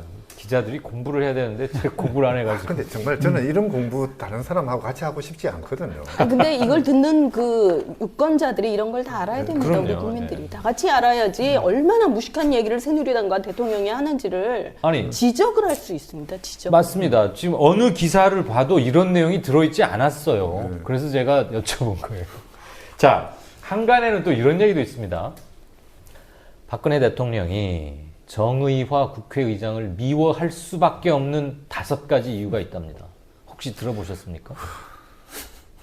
저는 그런 식의 그 개인 대 개인의 문제로 수렴하는 것, 그런 시각을 가진 언론이 참 특이하다고 느낍니다. 그래요? 특이하다는 표현을 이해가 안 했는데. 됩니다. 5가지 이유는 뭐 언론에서 이렇게 장명했는지 모르겠는데, 예. 출발부터 박근혜 대통령과 정의화 의장 간에 썩 좋은 출발은 아니었어요. 왜냐하면 예. 박근혜 대통령은 사실은 그 황우여 지금 최근에 그만뒀죠. 사회부총리 거기를 이쪽 이제 친박 쪽은 밀었고 그럼에도 불구하고 사실 비박이라고 할 수 있는 정의화 의장이 된 거죠. 그러니까 출발부터 어떻게 보면 사실 썩 좋은 관계가 아니라고 볼 수 있죠. 그때 표차가 의외로 좀 크게 나왔죠. 표차가 굉장히 낮죠. 예. 그래서 본인이 그때 제가 기억하기로는 101표를 얻으셨고 아마 상대였던 황우여 한 60 정도? 이 정도. 44표인가 차이가 났어요. 그 정도 차이가 났던 것 같아요. 그래서 이렇게- 의외였는데 그 당시에 정의화 의장이 굉장히 집요한 분이에요. 아마 이 국회의장을 하기 위해서 한 1년 이상을 모든 의원들과 맨투맨으로 밥을 먹고 설득을 하고 내가 의장이 되면 이렇게 하겠다고 비전을 제시해서 결국은 된 분이에요. 그러니까 본인이 그때 101표를 얻고 나서 이 101표 의미가 굉장히 중요하다. 이 100표까지는 어떤 하나의 그 매듭이고 101표는 또 다른 시작인데 내가 또 다른 시작을 알리는 국회의장이다. 그래서 굉장히 절반씩 흥분하고 이 기대감에 부풀었던 그 생각이 나요. 그 국회에 계셨기 때문에 지금 네, 우리가 제가 들을 수 직접 있는 들은 얘기 얘기고 같은데 그래서 그때 상당히 의욕이 충천하고 공을 많이 들였군요. 엄청나게 투자를 한 분이죠. 그러니까 여야 가리지 않고 만났을 거 아니에요. 다 만났죠. 다 만나고 심지어 뭐 2번, 뭐 3번 만난 분이 있어서 밥 먹자고 그러면 저는 밥 안 먹어도 됩니다. 제가 지지하기 이런 정도 얘기를 했다고 그래요. 그러니까 본인은 아주 준비된 국회의장이다 이렇게 보고 그런 것들이 지금까지 좀 면면이 이어지는 의장으로서의 프라이드. 내가 하고 싶었던 여러 가지 비전을 세워서 온 것 이런 것들이 좀 작용하는 것 같아요. 물론 이제 그 뭐 정치를 하고 그 이제 국정을 하다 보면은 좋은 사람 미운 사람 다 있을 것 아닙니까? 네. 근데 대통령의 자리라는 거는 좋은 사람 미운 사람 가릴 수 있는 자리가 아니거든요. 하다못해 뭐 저희 같은 교수들도 학생들 어떤 학생은 이뻐 보이고 어떤 학생은 약간 안 이뻐 보이는 경우도 있지만은 구분해서는 안 되지 않습니까? 예, 그렇죠. 너무나 당연한 그 틀을 이제 대통령은 마치 자기의 권력인 것처럼 사실 대통령이 가지고 있는 건 권력이 아닙니다. 국민이 주는 권한이지. 그렇죠. 그 틀 속에서 이루어져야 되거든요. 5년간 네. 잠시 위탁해 놓은. 그렇죠. 얼마 전에 그 산케이신문 그 기자 무죄 판결이 났는데요. 예. 거기서도 공인으로서의 대통령과 사인으로서의 대통령은 구분된다. 사인으로서 대통령은 그러니까 박근혜라는 한 사람이에요. 예. 그거는 우리가 신경 쓸 필요가 없습니다. 실제 우리의 생활을 그 영향을 미치는 건 공인으로서의 대통령인데 그렇다면 그 권한을 행사하는 방식도 공인답게 해야 되는 거죠. 사인으로서 좋고 나쁘고라는 생각이 있다 하더라도 그거는 듣고 어떤 법의 테두리 내에서 법의 정신에 따라서 자기 권한을 행사해야 되는데 지금 계속 그 언론에서 뭐 5개 왜 미워하는가. 네. 사실 언론이 할 이야기는 아니죠. 그러니까요. 그런 뭐 막장 모든 드라마에서 걸 하는 가식으로 이야기지. 만들어버리는 그런 태도들. 네, 그걸 아주 문제입니다. 크게 중요한 페이지에 한 바닥 썼어요. 어느 신문입니까? H 신문입니다. 뭐 이걸 다 읽을 필요는 없는데 그 중에는 꽤 정치적으로도 의미가 있는 그런 것도 있고 과거의 구원도 있는 것 같아요. 제가 그냥 짧게 한번 언급만 좀 하겠습니다. 2012년 장준하 선생 유골 그때 저 사인 재분석하고 이러지 않았습니까? 그때 정의화 의장이 유골 그 논란이 터졌을 때 타살 가능성을 뒷받침하는 쪽에 좀 힘을 실었답니다. 그럼 장준하 선생의 죽음은 곧바로 박정희 시대 가장 아픈 패보로 들어가는 거 아니겠습니까? 그래서 아마 좀 꽁하지 않았겠느냐 뭐 이런 게 하나 있고 그다음에 부총리에 취임하게 된 최경환 부총리 그리고 정홍원 국무총리가 이제 예방을 할 텐데 국회의장한테 와가지고 얘기를 하는 동안에 대통령이 말하기를 국회가 낮잠을 자고 있다고 하는데 오히려 정부가 낮잠을 즐기는 거 아니냐. 대통령께서도 꼭 필요한 부분이 있으면 직접 전화하거나 청와대에 초청을 해서 설명을 하고 좀 그런 노력을 언제 해봤느냐. 법안을 던져놓고 알아서 잘 하겠지. 이렇게 해서야 되겠느냐라고 말을 했다는 거죠. 그럼 이제 전에 들었을 거 아니에요? 그럼 대통령이 상당히 뭐 며칠 전까지만 해도 우리 당이었고 의장 돼보겠다고 막 이러더니 탈당하고 나면은 이래도 돼라고 권위 있는 대통령은 생각한 모양이죠. 고깝게. 저는 그때 국민 100명 중에 99명은 그런 이야기를 들으면 자기가 어떤 자리에 있다면은 뭐 부하 직원 불러가지고 이거 어떻게 됐느냐, 너가 가서 설명 안 했느냐, 가서 설명해, 그럴 것 같거든요. 왜 그게 공할 사안인지 이해를 못 하겠어요. 그때 이제 보면 뭐 에이펙 뭐 정상회담 이렇게 갔다 오고 회의 갔다 오고 그러면 그 결과를 대부분 이제 그 동안에 이제 저기 대통령들이 많이 했거든요. 그리고 사실 또 이렇게 자꾸 만나다 보면 정도 들고 또 이해하게 되고 이렇게 그런 것이니까 의장으로서는 사실은 좀 하고 싶은 얘기 있었고 그 당시에 이제 그 법안이 제 기억으로 보면 그 부동산 3법 그게 뭐 지금도 통과 안 되고 있는 서비스 산업 발전 기본법 이렇게 포함이 돼 있어요. 그러니까 지금 경제는 심리인데 좀 타이밍 놓치지 않게 좀 해달라 이렇게 부탁을 했는데 좀 표현 자체가 이렇고 지금 말씀하신 대로 그 당시에 이 정홍원 총리나 이 행정부가 굉장히 수동적이에요. 그러니까 어떻게 보면 대통령이 장관들에게 책임을 지어주고 사실 제 장관들이 뛰도록 많이 해야 되는데 늘 수첩에 받아줬고 이런 분위기가 가다 보니까 움직이지 않는단 말이에요. 만기 칠남이니 뭘 그러니까 그런 책임을 지고 뭘 하겠어요. 물론 그런 점 좀 있었죠. 근데 이제 제가 처음에 정 의장도 당연히 이제 아까 이제 의전세일이지만 저 하여튼 우리 국회 수장으로서 굉장히 프라이드를 가지고 열심히 해보겠다는 생각 때문에 대통령을 이제 한번 그 초기에 만나서 두 분이 이제 식사를 하고 나서 이 요청을 했어요. 그러니까 내가 대통령께 직접 그 전화할 수 있는 전화번호를 주세요. 그래서 전화번호를 얻었거든요. 그래서 근데 그 자리에서 바로 준 게 아니고 나중에 연락이 와서 이제 이 번호로 하면 언제든지 통화할 수 있습니다. 그래서 한트라인, 소위 하트라인이 통화가 됐었는데 그걸 가지고 의장이 굉장히 기뻐하고 자랑하고 이게 내가 하트라인 받은 거야 이랬는데 어느 날 전화해보니까 더 전화가 안 되는 거예요. 그래가지고 이래가지고 굉장히 실망해가지고 아니 이럴 수가 있느냐. 소통 적어도 의장한테 이럴 수가 있느냐 이렇게 해가지고 좀 그런 조금씩 쌓인 측면도 있어요. 정의화 의장도 박근혜 대통령의 나름대로 이 캐릭터가 있는데 정의화 의장도 나름대로 우리 속된 말로 약간 떼뚱한 데도 있고 나름대로 그런 부분이 좀 있는 부분이거든요. 그러니까 그런 것들이 조금 더 자꾸 악화되고 이런 것들도 있습니다. 그러니까 박근혜 정부에서 그만둔 그 한 장관이 하는 얘기가요. 예. 그 입각하고 그 물러날 때까지 한 번도 단독 대면을 한 적이 없대잖아요. 박근혜 대통령은 굉장히 사람을 가려서 만납니다. 수줍어 하시나 봐요. 뭐 모르겠습니다. 근데 이제 이런 이야기를 하다 자기의 보면 역할을 모르는 거겠죠. 참 안타까운 게요. 정치가 사유화되고 있어요. 개인의 감정에 따라서 또는 개인의 친소관계에 따라서 정치가 이게 결정이 되는 그럼요. 거잖아요. 그건 문제죠. 이거는 정치가 아니죠. 자기들끼리 친분 관계지. 그러니까 이분뿐 아니라 많은 그 우리나라 국민들도 모르고 있는 게 대통령이라는 데가 자리가 아닙니다. 대통령은 기관입니다. 그렇죠. 대통령이 어떤 역할을 하는 기관인데 그걸 자리나 권력으로 잘못 알고 있는 분이 그 자리에 앉은 분부터 너무 많은 것 같아요. 자리가 아니라 기관이다. 네. 네, 그 점은 우리가 한시도 잊어서는 안 되는데 되게 그렇게 많이 바꿔서들 생각을 하죠. 그 자리에 왜 올라간 줄 알아? 뭐 이러고. 그리고 대통령이 월급 주는 줄 알아요? 그 장관들이 다. 네. 다 우리 호주머니에서 나오는 거예요. 그러니까요. 네. 자, 이제 요 두 개까지는 뭐 감정적인 또 서운함 이런 게 좀 얽힌 것으로 네. 보이고요.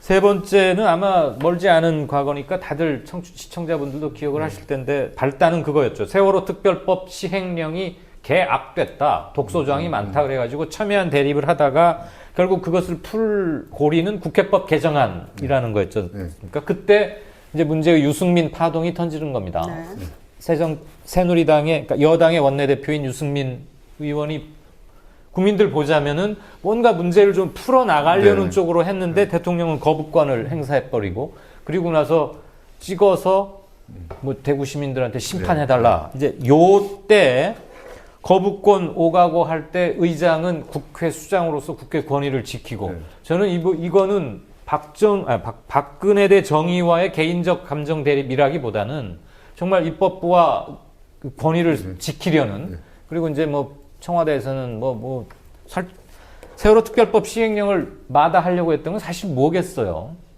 문제의 7시간 뭐 이런 거 아니겠습니까? 이 점은 좀 의미를 갖는 거라고 보여지는데 어떻게들 생각하십니까? 무슨 의미?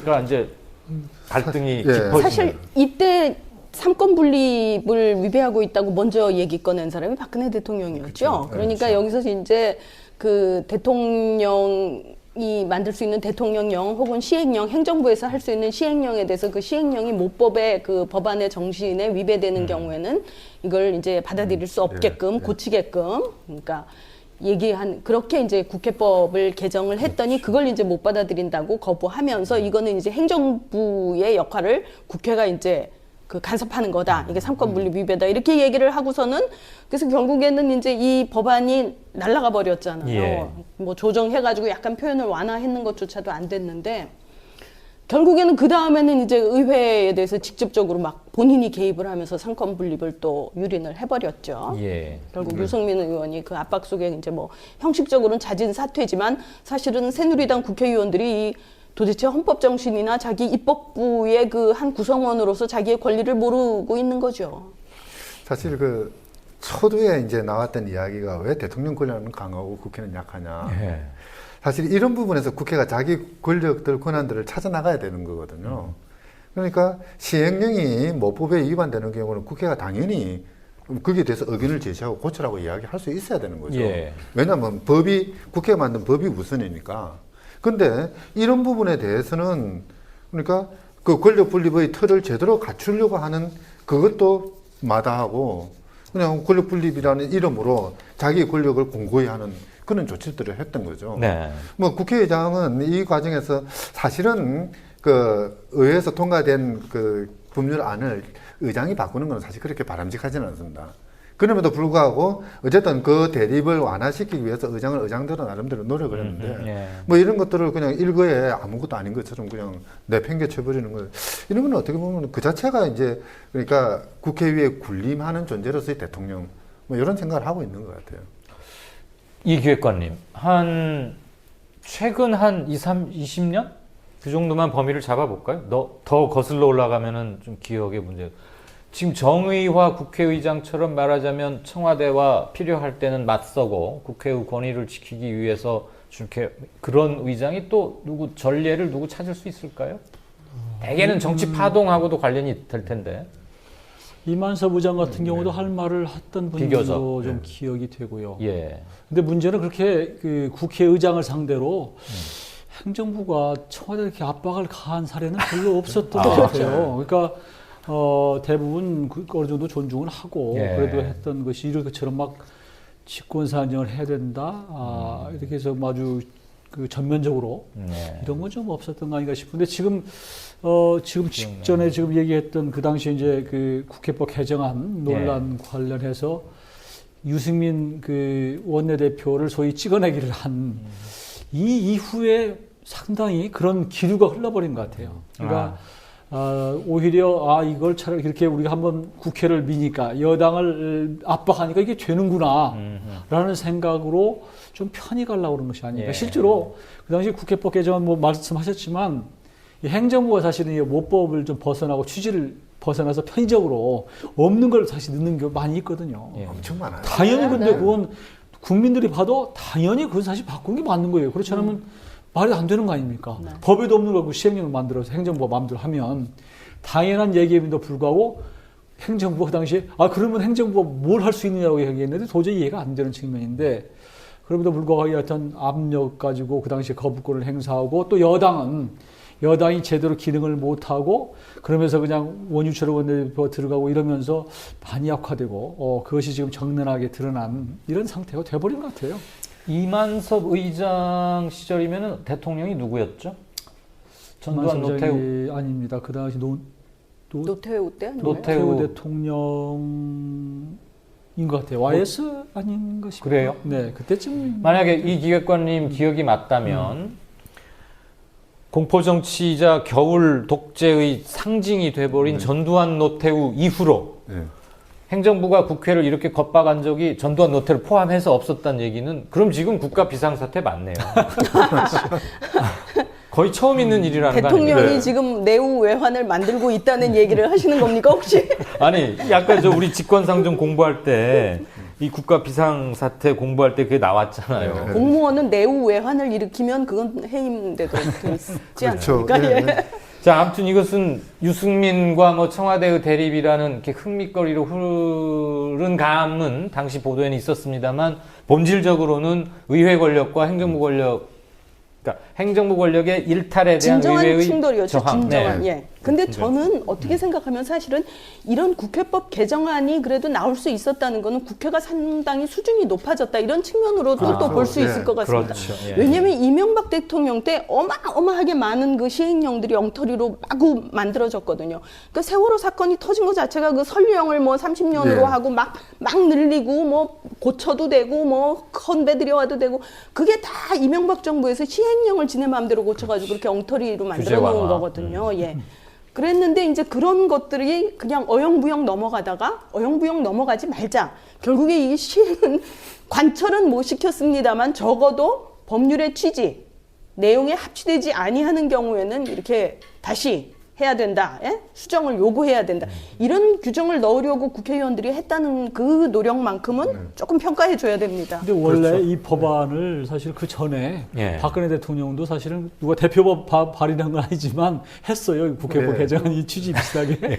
이게 좀 아이러니한 내용인데. 본인은 근데 모든 거를 내용을 모르고. 그런데 그 당시에 이제 이게 유승민 원내대표와 이제 그 청와대 간의 갈등이라고 그럴까 이제 이게 그냥 파워게임 형태로만 우리가 흥미 위주로 접근한 측면이 있죠. 그러다 보니까 이 본질적으로 국회법 개정안의 중요한 부분을 사실은 간과하고 넘어간 측면이 있고 또 그때 이제 많은 언론이나 이런 언론들이 사실 너무 이 국회 불신이라고 하는 거예요. 국회에 그렇게 하면 어떻게 하느냐라고 하는 이것 때문에 사실 국회가 결국은 수그린 이런 형태가 돼서 좀 아쉬운 점이 있는 부분입니다. 사실 국회가 제 기능을 찾아갈 수 있는 좋은 계기이긴 했죠. 네. 그러니까 한국 사회 언론이 문제인 게 요즘 계속 무슨 얘기를 할 때 헤게모니 쟁탈 중심으로 그 정치 기사를 봅니다. 재밌잖아요.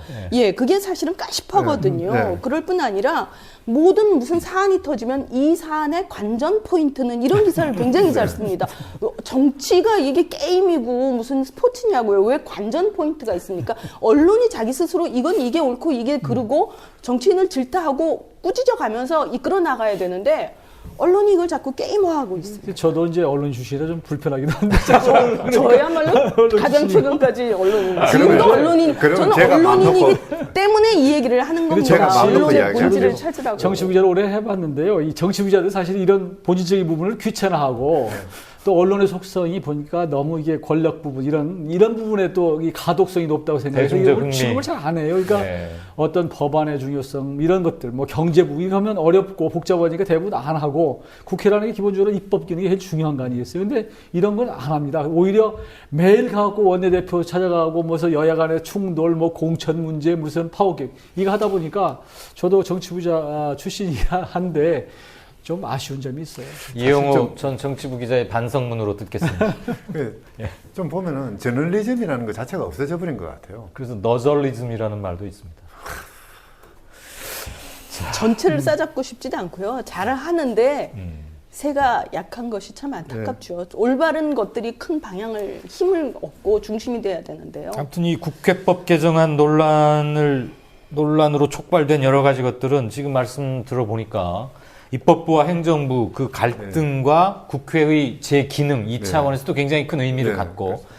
여권 내의 파워게임에서도 물론 굉장히 그 하나의 분수령을 이룬 것도 맞고 우리 언론이 무엇을 잘못하고 있는지를 생생히 드러내준 사례이기도 하고 그런 것 같습니다. 그 다음에 이제 또 하나 꼽을 수 있는 게 이건 정말 좀 유치한 수준이긴 한데 그 H신문이 뽑은 5가지의 네 번째입니다. 저 박근혜 대통령이 청와대에 뭐 5개 나라 중견 국가라는 어디든지 잘 기억이 안 나요. 협의체라고 뭐 만들어서 국회의장들을 초청했는데 정작 주최자인 우리의 국회의장은 청와대에 부르지 않고 뭐 이런 아주 뭐 어처구니 없다고밖에 말할 수가 없는 거죠. 네. 의전으로나 뭘로나 고일이 한번 있어서 많이 틀어졌을 것이다 이런 거고 최근에 이제 역사교과서 국정화 논란이 터졌을 때 정 의장이 비교적 중심을 잡고 원칙적인 견지에서 얘기를 하다 보니까 청와대에서는 강하게 밀어붙이고 이 과정에서 당연히 좀 서로 감정이 샀겠다 뭐 이런 얘기들입니다. 5가지라면. 네, 거기서 이제 네. 조금 전에 이제 내우라고 하셨는데요. 네. 대통령이 내우를 하고 있는데 이그 5개 중견국가 협의체 문제는 이거는 외환에 해당되는 부분이죠. 사실 이 조직이 뭐냐면 뭐 저도 조사를 해보니까요.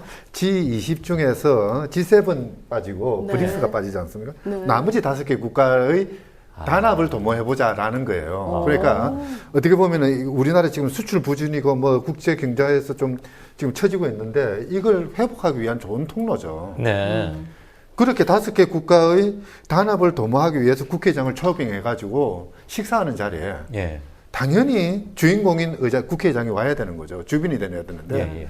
이 뭐 오찬을 취소해버리고 그냥 접견으로 끝내버리고 국회의장 부르지도 않고 예. 아마 이 5개 그러니까 4개국이죠. 4개국 국회의장은 참 황당했을 것 같아요. 네. 왜 자기들이 국회의장인데 그러니까요. 국회의장을 만나고 가야 되는데 대통령만 만나고 가는 거예요. 그러니까 이 나라의 민주주의 척도는 어디에 와 있나 이런 이제 뉴욕타임스니 이런 데들이 의문을 제기할 수밖에 없을 것 같아요. 이 국회에서 이제 행사는 다 하고요. 다행히 이제 그 해외 이제 그 국회의장들이 의회의장들이 오셨으니까 또 대통령과 같이 이렇게 티타임을 하는 게 아니면 식사를 하는 게 굉장히 또 의전적으로 중요하기 때문에 네. 원래 계획이 잡혀 있었어요. 잡혀 있어서 당연히 거기에 정 의장도 포함이 돼 있었고, 근데 임박해서 하루 전날 그 모임 자체를 취소해버리고, 하루 전날? 그리고 이제 식사는 못한다. 아하. 그리고 티타임으로 대체하면서 정 의장을 뺀 거죠. 그러니까 참. 그러니까 빼기 위해서 행사 참으로 종류를 바꿔버린 그러니까 거죠. 전 뭐, 아마 이 의장들이 가서 참 한국이 독특하다라고 생각했을 것 같아요. 그런 일은 대단히 이례적인 거 아닙니까? 이례적이죠. 그 외환이라는 네. 얘기를 하시더니 하루 외환. 전에. 그러니까 아마 내일 일정을 보고 봤다가 아 이런 거야? 그 꼭 밥 먹어야 돼? 혹시 뭐 이러진 않았을까? 그러니까 지금 저 뭐 예전에, 정의와 의장이 와 이랬겠죠. 예전에 지금 유승민 원내대표 저기 찍어내기 이제 그만두고 난 이후에 아마 악수조차도 한 번 안 했을 거예요. 모든 그 새누리당 의원들을 청와대로 초청했을 때도 네. 제일 먼 자리에다가 눈 안 마주치는 반대쪽 보는 쪽에 유승민 의원을 앉히고 아하. 대우 가수도 초청 않고 이런 것들이 물론 이제 모르겠어요. 이게 의전을 담당하는 의전 비서관들의 적인지 대통령이 이거 바꿔야 되는지 모르겠지만 결과적으로 만일 대통령이 그런 마음을 안 먹었다면 의전 비서관의 둘이 좀 가깝게 하고 그런 것이 필요할 텐데 좀 너무 아쉬운 점이죠. 그러니까. 그 말씀 들으니까 비슷한 방증을 제가 하나 드릴게요. 여기까지는 아마 잘 관심들이 없으셨을 텐데 어젠가 그젠가 인천 송도 그 국제 도시 새로 만든 거기에서 꽤 커다란 뭐 바이오 케미컬 관련인가 바이오 시밀러 관련인가 공장 기공식이 열렸어요. 근데 네. 대통령이 참석했습니다. 웬만한데 대통령이 기공식에 가지 않거든요. 완공식이라면 또 몰라도. 그러니까 그만큼 바이오 시밀러 뭐 그 의료 이쪽에서 중요한 의미를 갖고 있는 행사이긴 한데 그 이제 인천이니까 거기 지역구 국회의원이 있을 거 아닙니까? 근데 청와대 국회 대변인을 하다가 지금 이번에 출마한다고 나가 있는 민경욱 전 KBS 앵커. 원래 대통령 참석 행사는 철저하게 경호실에서 초청과 비초청 구분하고 이렇게 하잖아요. 그냥 관심 있으니까 나 갈래 절대 아니지 않습니까? 민경욱은 아직 정해지지가 않았어요. 출마할 곳이. 인천으로 나간다는 건 있는데 민경욱 전 대변인은 이 자리에 초청을 했고 민현주라는 의원이 있어요. 전국구 비례대표 의원 새누리당에. 근데 이 사람이 비례대표 순번을 받는 과정에서 유승민 전 원내대표의 힘을 좀 도움을 많이 받았고 흔히들 정치부 기자 수첩에는 그냥 유승민계로 분류가 되는 사람이에요. 근데 이 민현주 의원은 송도 여기에 출마하겠다고 오래전부터 와서 사무실도 열고 지금 막 표밭을 갈고 있는 사람이래요. 다 뻔히 알겠죠. 근데 민현주 의원은 안 불렀어요. 그리고 전 대변인 그냥 지금은 일개 시민이지. 그렇죠. 민경욱 저희가 국회의원 예비후보 등록이죠. 그 사람은 요 행사에다 불렀다고. 그러니까 이제 박근혜 대통령이 보기에 민현주 의원은 진실한 사람이 아니고 예. 민경욱 전 대변인은 진실한 사람인 거죠. 예. 민경욱 대변인이 참고로 굉장히 유명한 말을 했죠. 작년 5월 8일 어버이날 세월호 가족들이 이제 KBS 김시곤 국장의 발언에 항의하러 갔다 안 되니까 청와대로 가는데 효자동 청운동 주민센터 앞에서 막혔잖아요. 그래서 하루 종일 땡볕에 서 있다가 오후 3시 반쯤에 민경욱 대변인이 이렇게 말합니다. 대통령께서는 순수한 유가족만 만나겠다. 진실한 얘기죠. 사실은 근데 그분이 대통령 그 청와대 대변인을 하면서 아마 대통령과 독대를 가장 적게 한 그런 분으로 아마 꼽힐걸요. 대변인인데도. 예, 모든 역대 대변인 물론 뭐 제가 다 조사를 해본 건 아니지만 들은 얘기에 의하면 거의 뭐 자, 대변인이 대통령의 의중을 모르고 어떻게 대변을 그러니까요. 너무 독특한 하여간 저희는 독특한 대통령이라는 기관을 보고 있습니다. 자리가 아니고 기관. 자, 이제 이렇게 해서 뭐 한간에 돌았던 약간 흥미성이긴 합니다만 또 나름대로 하나씩의 의미는 찾을 수 있었겠군요. 대통령이 정의와 의장을 싫어할 수밖에 없는 5가지 이유라는 게 그런 거였고요. 자, 삼권 분립. 이제 이 얘기로 다시 넘어왔는데 아까 이 부분은 아까 서하숙 언론님께서 말씀 한번 잠시 꺼내셨습니다만 대통령이 먼저 삼권 분립을 위배한 거다. 지금 국회법 개정안 그 말씀인 거죠. 그건 뭐 이론의 여지가 없이 명백한 거 아니겠습니까? 교수님 어떻습니까? 법률학자 견해로서. 사실 아니 무슨 말씀하세요? 권력 분립이라는 게 네. 그냥 뭐 국가 권력을 나눠 가지고 너 하나 가지고 너 하나 가지고 이게 아니지 않습니까? 권력 분립의 뒷배경에는 국민들이 있죠. 그래서 어느 권력도 다른 권력에 우월한 힘을 행사해서는 안 되고 이제 다른 두 권력은 하나의 권력을 견제해야 된다는 이야기는 뭐냐면은 어떤 기관이 권력을 행사할 때는 다른 기관들의 견제를 통해서 국민들한테 알리고 설명을 하라는 겁니다. 국민들의 이해를 구해라는 거거든요. 근데 지금 현재의 그 상황을 보면은 대통령은 그 어떤 순간에도 국민에게 설명하지 않습니다. 그냥 국무회의에 나와가지고 또는 그 비서관회의에 나와가지고 연설을 하고 그냥 들어갈 뿐이죠. 네. 그래 놓고 그 연설을 제대로 이행하지 않는다고 국회의장을 압박을 하고 이제 이런 과정들을 보면서 언론도 언론대로 뭐 정말 관전평이나 하고 있고 그러니까 국민들은 왜 테러 방지법이 필요한지 또는 왜 이 서비스 산업법이 그렇게 중요한 것인지 알지도 못한 채 그냥 그 뭐 박수만 치울 것이 강요되고 있는 이런 상황이죠. 이거는 권력 분립 자체도 허물어뜨릴 뿐만 아니라 국민 주권의 원리, 우리는 헌법의 가장 큰 원칙이죠. 국민들을 주인으로 여기지 않는 그런 행태라고 봐야 되겠죠. 예. 그 옛날에는 초기에는 오히려 국무회의에서 한 내용들도 조금 나왔는데요. 제가 알기로 최근에는 거의 수석비서관 회의에서 한 내용들이 뉴스가 됩니다. 수석비서관 회의는 국무위원들은 이제 각부 장관들 아니에요.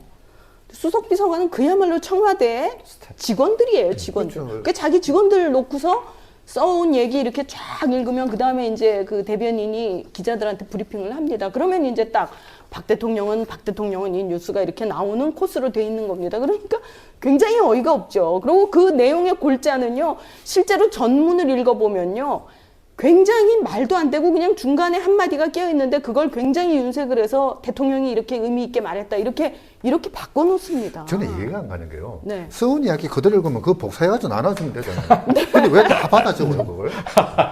그 어떤 분이 받아 적기를 안 해가지고 이렇게 문 밖에 놨다는 그런 얘기도 아니, 있잖아요. 요즘처럼 장관 중에 한 이 미디어 분이. 멀티미디어 시대에.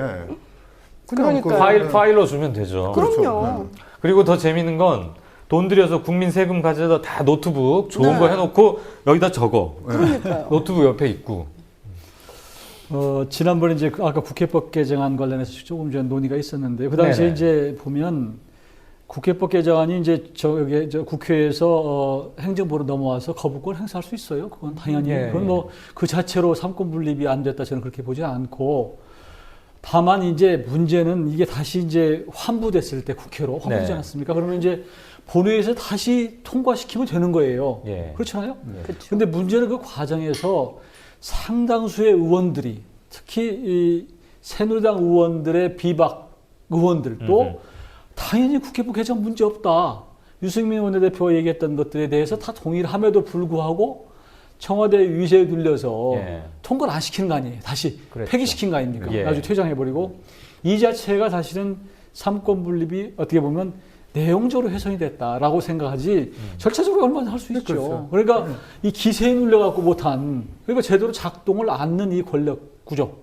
그러면서 이제 예를 들어서 김무성 대표 같은 경우가 어떻게 대통령을 이길 수 있나 우리가 이런 부분들이 국민들이 보기에 참으로 좀 안타까운 측면이 될 수 있는 거죠. 사실 거기에 덧붙여서요. 네. 그 이제 김무성 대표가 자기 그 수건 과제였죠. 오픈 프라이머리 하는 거. 예. 공천권을 국민에게 돌려주겠다. 결국은 져버리지 않습니까? 공천권을 그 국민에게 돌려주지 못했거든요. 그러면 그 공천권은 누구한테 간 겁니까? 청와대로 가는. 이제 진실한 이런 사람을 틀이, 알아보는 예, 사람에게. 바로 그런 틀이 국회의원이 자기 역할을 못하게 기능을 못하게 막는 장벽이 되는 거죠. 네. 당시에 그 정종섭 그 행정부장 여기 예. 이번에 이제 출마를 하게 돼 그만뒀죠. 이 헌법학자잖아요. 국회법 개정안에 대해서는 사실 그 저 국회 입장에 두둔한 그 논문을 쓴 분이에요. 그 저 책에. 예. 그럼에도 불구하고 전혀 이런 방법을 얘기하지 않고 그런 오히려 경우- 가만히 침묵을 지키면서 오히려 행정부 편을 드는 모습들.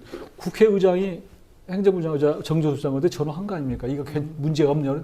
문제 없다. 자문 받아서 그 당시에 그 소위 이제 의장이 하도 이 청와대와 국회 간에 이제 갈등이 생기니까 기억하시겠지만 이 수정을 요구할 수 있다를 요청할 수 있다로 완화시켜서 서로 좀 체면을 살려서 그렇죠. 하자로 했는데도 불구하고 사실 깨진 거예요. 안 된 한 글자 거죠. 고친 거. 예.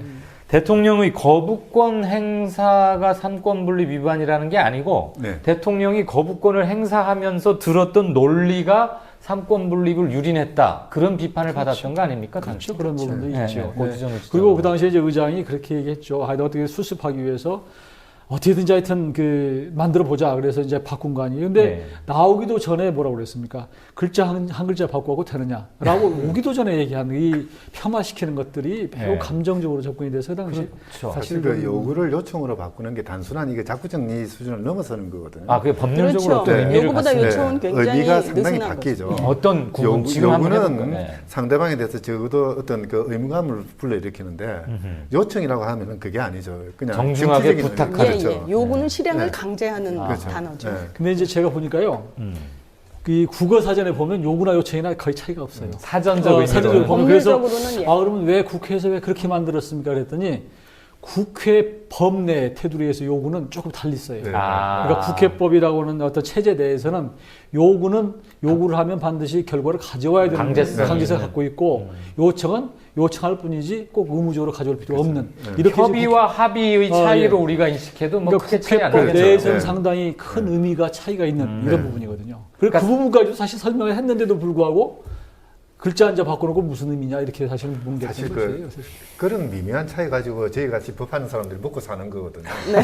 근데 그게 무슨 차이겠냐 그러면은 저희들은 뭐 먹고 살아요. 그 사실 삼권 분립이라는 건 굉장히 단순한 거거든요. 그러니까 저희가 흔히 국회를 이제 입법부라고 하는데 법을 만드는 제정하는 권한은 국회에 주고 그다음에 법을 제대로 작동되는지를 이 판단하는 권한은 사법부에 주고 그리고 이 법을 실행하는 이 권한은 행정부에 주고 이렇게 권한을 달리한다면 세 개가 서로 이제 견제와 균형을 이루자 감시를 하면서 이건데 이게 이제 계속 그 박근혜 정부 들어와가지고 틀어지고 있거든요. 그런데 이제 그것에 대해서 그냥 가시부로만 계속 넘어가고 있기 때문에 더 안타까운 거죠. 사실 이 틀이 권력 분립의 틀이라는 게 헌법에 의해서 만들어지는 건데요. 네. 사실 대통령의 지금 대통령이 청와대에 앉아서 할 수 있는 모든 일도 헌법에 의해서 주어진 거거든요. 예. 근데 대통령이 헌법을 부정한다는 거는 다른 말로 하자면 자기 자리 자체를 부정하는 게 돼버립니다. 예. 이 헌법은 우리 지금 현재 헌법은 다른 과거의 헌법하고 다르잖아요. 국민들 피와 땀으로 만들어 놓은 헌법이거든요. 그리고 이제 민주화를 자랑하고 세계의 모범이 되는 것처럼 우리가 인식해왔던 그런 헌법인데 어느 날 갑자기 이 헌법이 아무것도 아닌 것이 돼버렸어요. 예. 정말 심각한 문제입니다. 지난번에 이종걸 원내대표가 한번 그랬죠. 그래서 저 헌법 공부를 좀 하시라고 이런 얘기한 적도 있었는데 요즘에 정말 이걸 좀 보면서 이제 그 공약이 그거 아닙니까? 대통령의 이 비정상의 정상화 이렇게 말씀하시는데 야 이거 요즘엔 정상의 비정상화를 자꾸 시키는 건가 그런 생각도 좀 아니 들고 오죽 있어요. 답답했으면은 정종섭 행자부 장관이 장관되고 얼마 안 돼서 그러니까 공무원 임용 시험에 헌법 과목을 넣자라고 이야기를 했었거든요. 그만큼 중요한 게 헌법입니다. 그런데 정 장관에 있는 그 정부가 헌법을 지금 위반하고 있으니까 답답하게 자기 없죠. 아까 이 기획관님께서 예로 들어준 정종섭 장관의 그 사례 비슷한 게 교육부에서 역사교과서 국정화 때도 있었어요. 그때는 차관이었지만 영남대 교수로 있던 시절에 교과서 국정화는 베트남 같은 아주 후진국에서만 하는 거고 절대 해서는 안 된다고 논문을 썼던 사람이 2009년에 요번에 와서 그 사람은 관운이 좋다고 생각하고 차관 자리 와 있었죠. 몇 달 안 돼서 청와대에서 교과서 국정화하겠다는 오더가 내려오니까 얼마나 좌불안석이었겠어요. 그런데 자기 말을 바꾸더라고요. 그 논문을 썼던 그건 싹 없애고 그러더니 그 파동 지나자마자 차관 인사하는데 아닌 게 아니라 딱 딴 사람으로 바뀌었어요. 자, 이것은 꼭 정의화 대 박근혜, 이 대립구도라기보다는 그게 아니고, 지금 이제 오늘 토론, 여기서 우리가 중요한 몇 가지 것들을 얻거나 배웠는데, 입법부와 행정부 간의 견제와 균형, 그 다음에 권력의 원천이자 뿌리인 국회에 대한 당연한 존중, 이런 차원에서 지금 정의화 의장은 개인 정의화로서가 아니라 국회의장으로서 자기 직무를 다하려고 하는 것 같고 이런 부분은 좀 전달이 되고 있는 거 아닙니까? 네. 그런데 아까도 말씀이 나왔습니다만 우리가 어떻게 대통령을 이기겠어? 그 누구 말이었죠? 김무성 얘기, 김 대표 얘기였나요? 그러면 사람들은 과연 정의화 의장이 언제까지 버텨낼 수 있을까? 이게 이제 흥미거리 기사 작법에 익숙한 독자들은 당연히 그런 생각을 하게 되는지 모르지만 이것도 한번 좀 생각을 해봐야 되지 않을까 싶어서요. 버틴다는 표현 자체가 굉장히 거슬리네요. 그런 그러면 표현을 쓸 수는 국회의장으로서의 권한과 직분을 다 할 수 있을까? 아니 당연히 국회의장은 그거는 의무죠. 그거는 권한이라기보다는 의무입니다. 의무. 법을 지켜야 되는 것이고. 지금 청와대는 계속 그걸 지금 침탈하려고 하고 있는 거 아닙니까? 저희가 지금 이 방송 내내 지금 지적을 하고 있잖아요. 헌법을 지금 이걸 이렇게 하는 것은 헌법을 모르는 행위다, 대통령이. 사실 근데 그런 질문이 마지막에 나오면 당황스럽죠. 국회라는 거는 가장 첨예한 정치 공간이지 않습니까? 네네. 그래서 이제 이 국회가 국회로서의 국회라는 기관으로서의 모습을 갖춰주는 가장 틀은 뭐냐면은 그러니까 국회 법이라는 법이거든요. 예. 법이 유린되면은 국회는 정치 공간이 아니라 이전투구의 공간으로 변화되고 마는 거죠. 대한민국이 이게, 법치국가가 아닌 거예요. 그렇죠. 양아치 그 조직이 되고 말 가능성이 있거든요. 국회의장이 국회법을 지키지 못하면은 우리나라 국회는 더 이상 존재 이유가 없어질 네, 가능성이 네, 있어요. 그리고 또 하나 그 이제 뭐 언론에서 이제 얼마까지 버티느냐 뭐 그런 이야기를 하는데 언론이 제기하던 질문은 뭐냐면 국회의장이 설령 못 버티면은 제2의 정의화가 나와야 되는데 네. 그 제2의 정의화는 누구여야 되느냐라고 의문을 제기해야 되는 거죠. 누구든지 그 300명 국회의원들은 줄을 서서라도 이걸 막아야 됩니다. 국회에 대한 대통령의 일종의 침탈이죠. 그걸 막아내야 되는데 지금 이제 보면은 정의화 의장 한 명에게 다 맡겨두고 그랬어요. 나머지 299명은 내 일 아니다. 이렇게 가버리는 것 같은 느낌이 있거든요. 그러면서 또 의장 세게 나가네. 뭐 이런 식으로도 이제 몰고 가는단 뿐만 말이에요. 전부 아니라 자기의 일이거든요. 언론이 그렇게 보도하고 있다면 그 언론 진짜 심각한 거죠. 언론이 정말 저희 오늘 이 방송을 듣고 또 듣고 외울 때까지 외워가지고 헌법이 뭔지 국가기관이 뭔지 삼권 분립이 뭔지를 알고 그 관점 아래서 기사를 써야 되는 겁니다. 요즘 그 로스쿨 학생들이 그 사실 조지 때문에 지금 그렇죠. 학사일정 거부하고 있거든요. 예. 그래서 제가 한가하니까 언론에 있는 분들 오시면은 제가 헌법 강의는 공짜로 해드리겠습니다.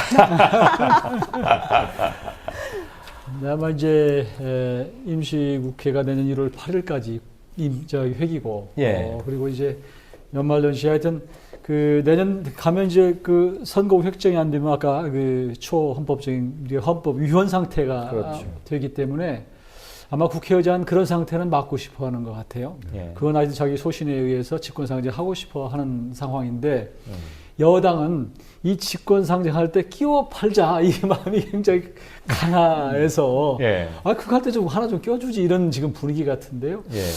저 의장의 여러 가지 제가 본 그 여러 가지 이제 고집이나 혹은 소신이나 이런 걸 봐서는 아마 그렇게 하기는 좀 어려울 것 같고 예. 지난번에 오직하면 뭐 내가 성을 바꾸든지 이렇게 얘기했으니까 예. 그리고 이게 영원히 기록에 남기 때문에요.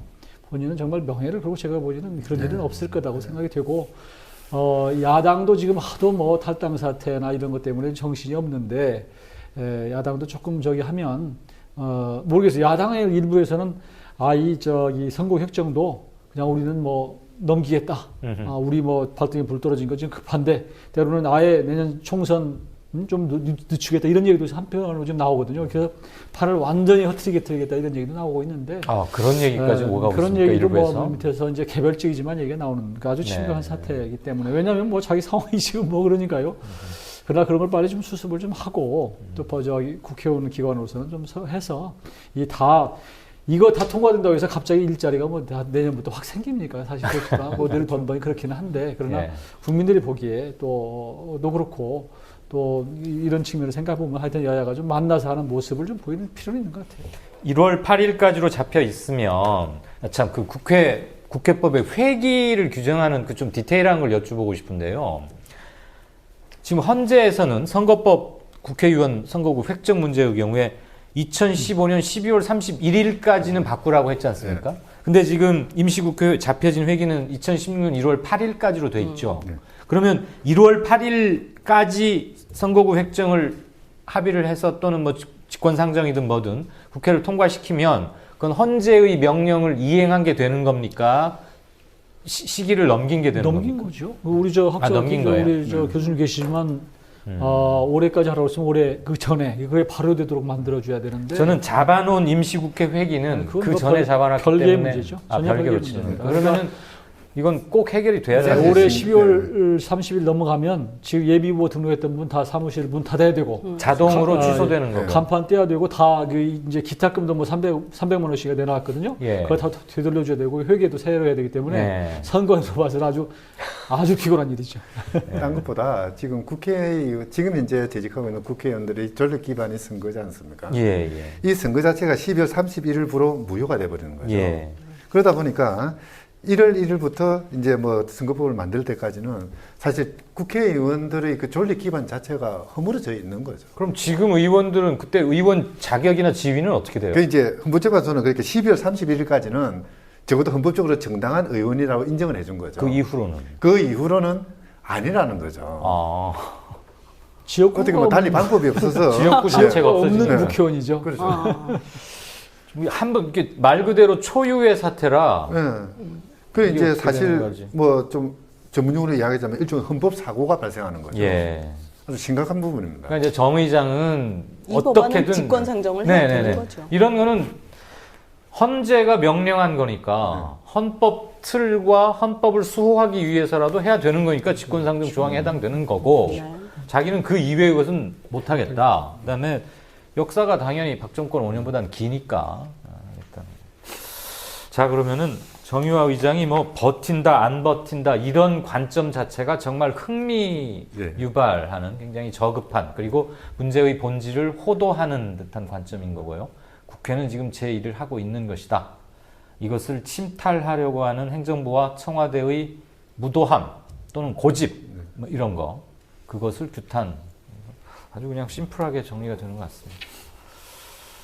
그 오신 김에 아까 지금 그 말씀 하셨는데 지금 로스쿨도 아주 뭐 심각하더군요. 뭐 사실 저희들이 보기에 네. 뭐 사시 존치론이라는 거는 이미 이제 물 건너간 게 아닌가. 이미 이제 교육부가 뭐 그 반대 의견을 내놓고요. 또 네. 대법원에서도 반대한다는 의사를 밝혔고 예. 법무부도 뭐 그 의사를 좀 철회하겠다는 그런 뭐 무시적인 그런 의향을 드러냈고 뭐 그렇다면 대충 정리는 된 것 같아요. 다만 이제 문제가 법무부가 성급하게 그걸 발표하는 바람에 학생들이 그렇게 혼란에 빠져버린 거죠. 이제 그래서 1월 4일부터 이제 변호사 시험이 시작되는데 여기에 이제 그러니까 공부의 공백이라는 게 과연 이 변호사 시험을 치는데 어떤 영향을 미칠 건가. 이게 이제 그 로스쿨에 있는 사람들로서는 제일 걱정거리죠. 법을 만들거나 또는 법을 다루고 부리는 그 양쪽에서 막 자꾸 사고와 큰 이견이 나오니까 국민들로서는 저는 그 이번 사건을 보면서 정말 이 정부의 그 반법치적인 법을 무시하는 태도를 단적으로 드러낸다고 생각하고 있는데요. 예. 이미 2007년부터 그러니까 16년, 17년부터는 사법시험이 폐지된다는 게 입법으로 예고되어 있었거든요. 네. 그렇게 오랫동안 돼 있고 모든 학생들이 거기에 따라서 다 생활을 해왔는데 자기 그 운명을 결정해 왔는데 어느 날 갑자기 그 국회에 가가지고 저희들은 의견이 없습니다라고 이야기한 지 불과 몇 주 만에 사법시험을 존치하겠다, 법을 위반하겠다라고 예. 이야기하는 게 과연 가능한 건지. 근데 그게 이제 다른 부처에서는 반대하고 이랬다는 거는 국무회의라는 그야말로 회의기구에서조차 논의가 안 됐다는 얘기일 수도 있잖아요. 아무런 도대체 그 협의도 없이. 그럼 예. 이분들은 월급을 받으면서 뭘 하는 건지 모르겠어요. 장관들이. 사실 뭐 어떻게 보면은 그 이제 아주 우리 전체 사회에 보면 조그마한 부분이기 때문에 뭐 그렇긴 한데요. 적어도 당사자들 입장에서 보면은 그러니까 자기 운명이 걸린 문제를 법무부가 법에 따라서 하지 않고 그러니까 즉흥적으로 뭔가를 내뱉는 식이 돼버린 거죠. 네. 그러니까 어떻게 보면 이제 법무부 장관이 이 사태 평지풍파를 일으킨 거예요, 사실은. 그대로 어떤 그 법의 신뢰를 가지고 가지 않고 느닷없이 제기를 해서 뭐 이제 그 보면 주변에도 그런 상당히 피해를 보고 네. 혼란스러워하는데 과연 이게 행정부가 도대체 어디까지 믿어야 되는지 법 만들어놓고 뭐 바꾸는데요, 뭐 수시로. 이게 아니 그래놓고 틈만 나면은 모여가지고 준법이 어떻고 법질서가 어떻고 그래요. 그러니까요. 그리고 이게 그 로스쿨 학생들만의 문제가 아니라 그 대한민국의 법률 인력을 어떻게 육성할 것인가의 그렇죠. 문제이기 때문에 네. 뭐 그분들의 문제만은 아니죠. 아주 큰 문제거든요, 사실. 그 문제는 다음번 토론 주제로 한번 잡아서 다시 한번 이어가야 정말 될 저 것 할 말 많아요. 네. 오늘 아무튼 청와대의 무도한 삼권 분립 침탈 이런 것은 약 90분간 세 분과 얘기를 나눴는데 저는 이 세 글자 반법치 그걸로 집약할 수 있는 게 아닌가 그런 생각을 하게 됩니다. 시청자 여러분 어떻게 보셨는지 모르겠습니다. 교수신문은 올해의 사자성어로 혼용무도를 발표했습니다. 아시다시피 혼용은 어리석고 무능한 군주를 가리키는 혼군과 용군이 합쳐진 말이고 무도는 세상이 어지러워서 도리가 제대로 행해지지 않음을 묘사하는 논어의 천하무도에서 유래한다고 밝혔습니다. 없을 무자 길도자입니다. 국가의 최고 지도자에게 어지러운 세상에 대한 책임을 질타하는 말로 이해됩니다. 대통령이 권력의 원천인 국회를 무시하는 것은 바로 국민을 무시하는 것 아니겠습니까? 두말할 필요 없이 민주의 후퇴입니다. 민주의 후퇴, 그게 바로 독재입니다. 민주주의 확립에 40여 년이 걸렸지만 다시 독재로 돌아가는 데는 불과 3년이 채 걸리지 않았습니다. 긴 시간 시청해 주셔서 대단히 감사합니다.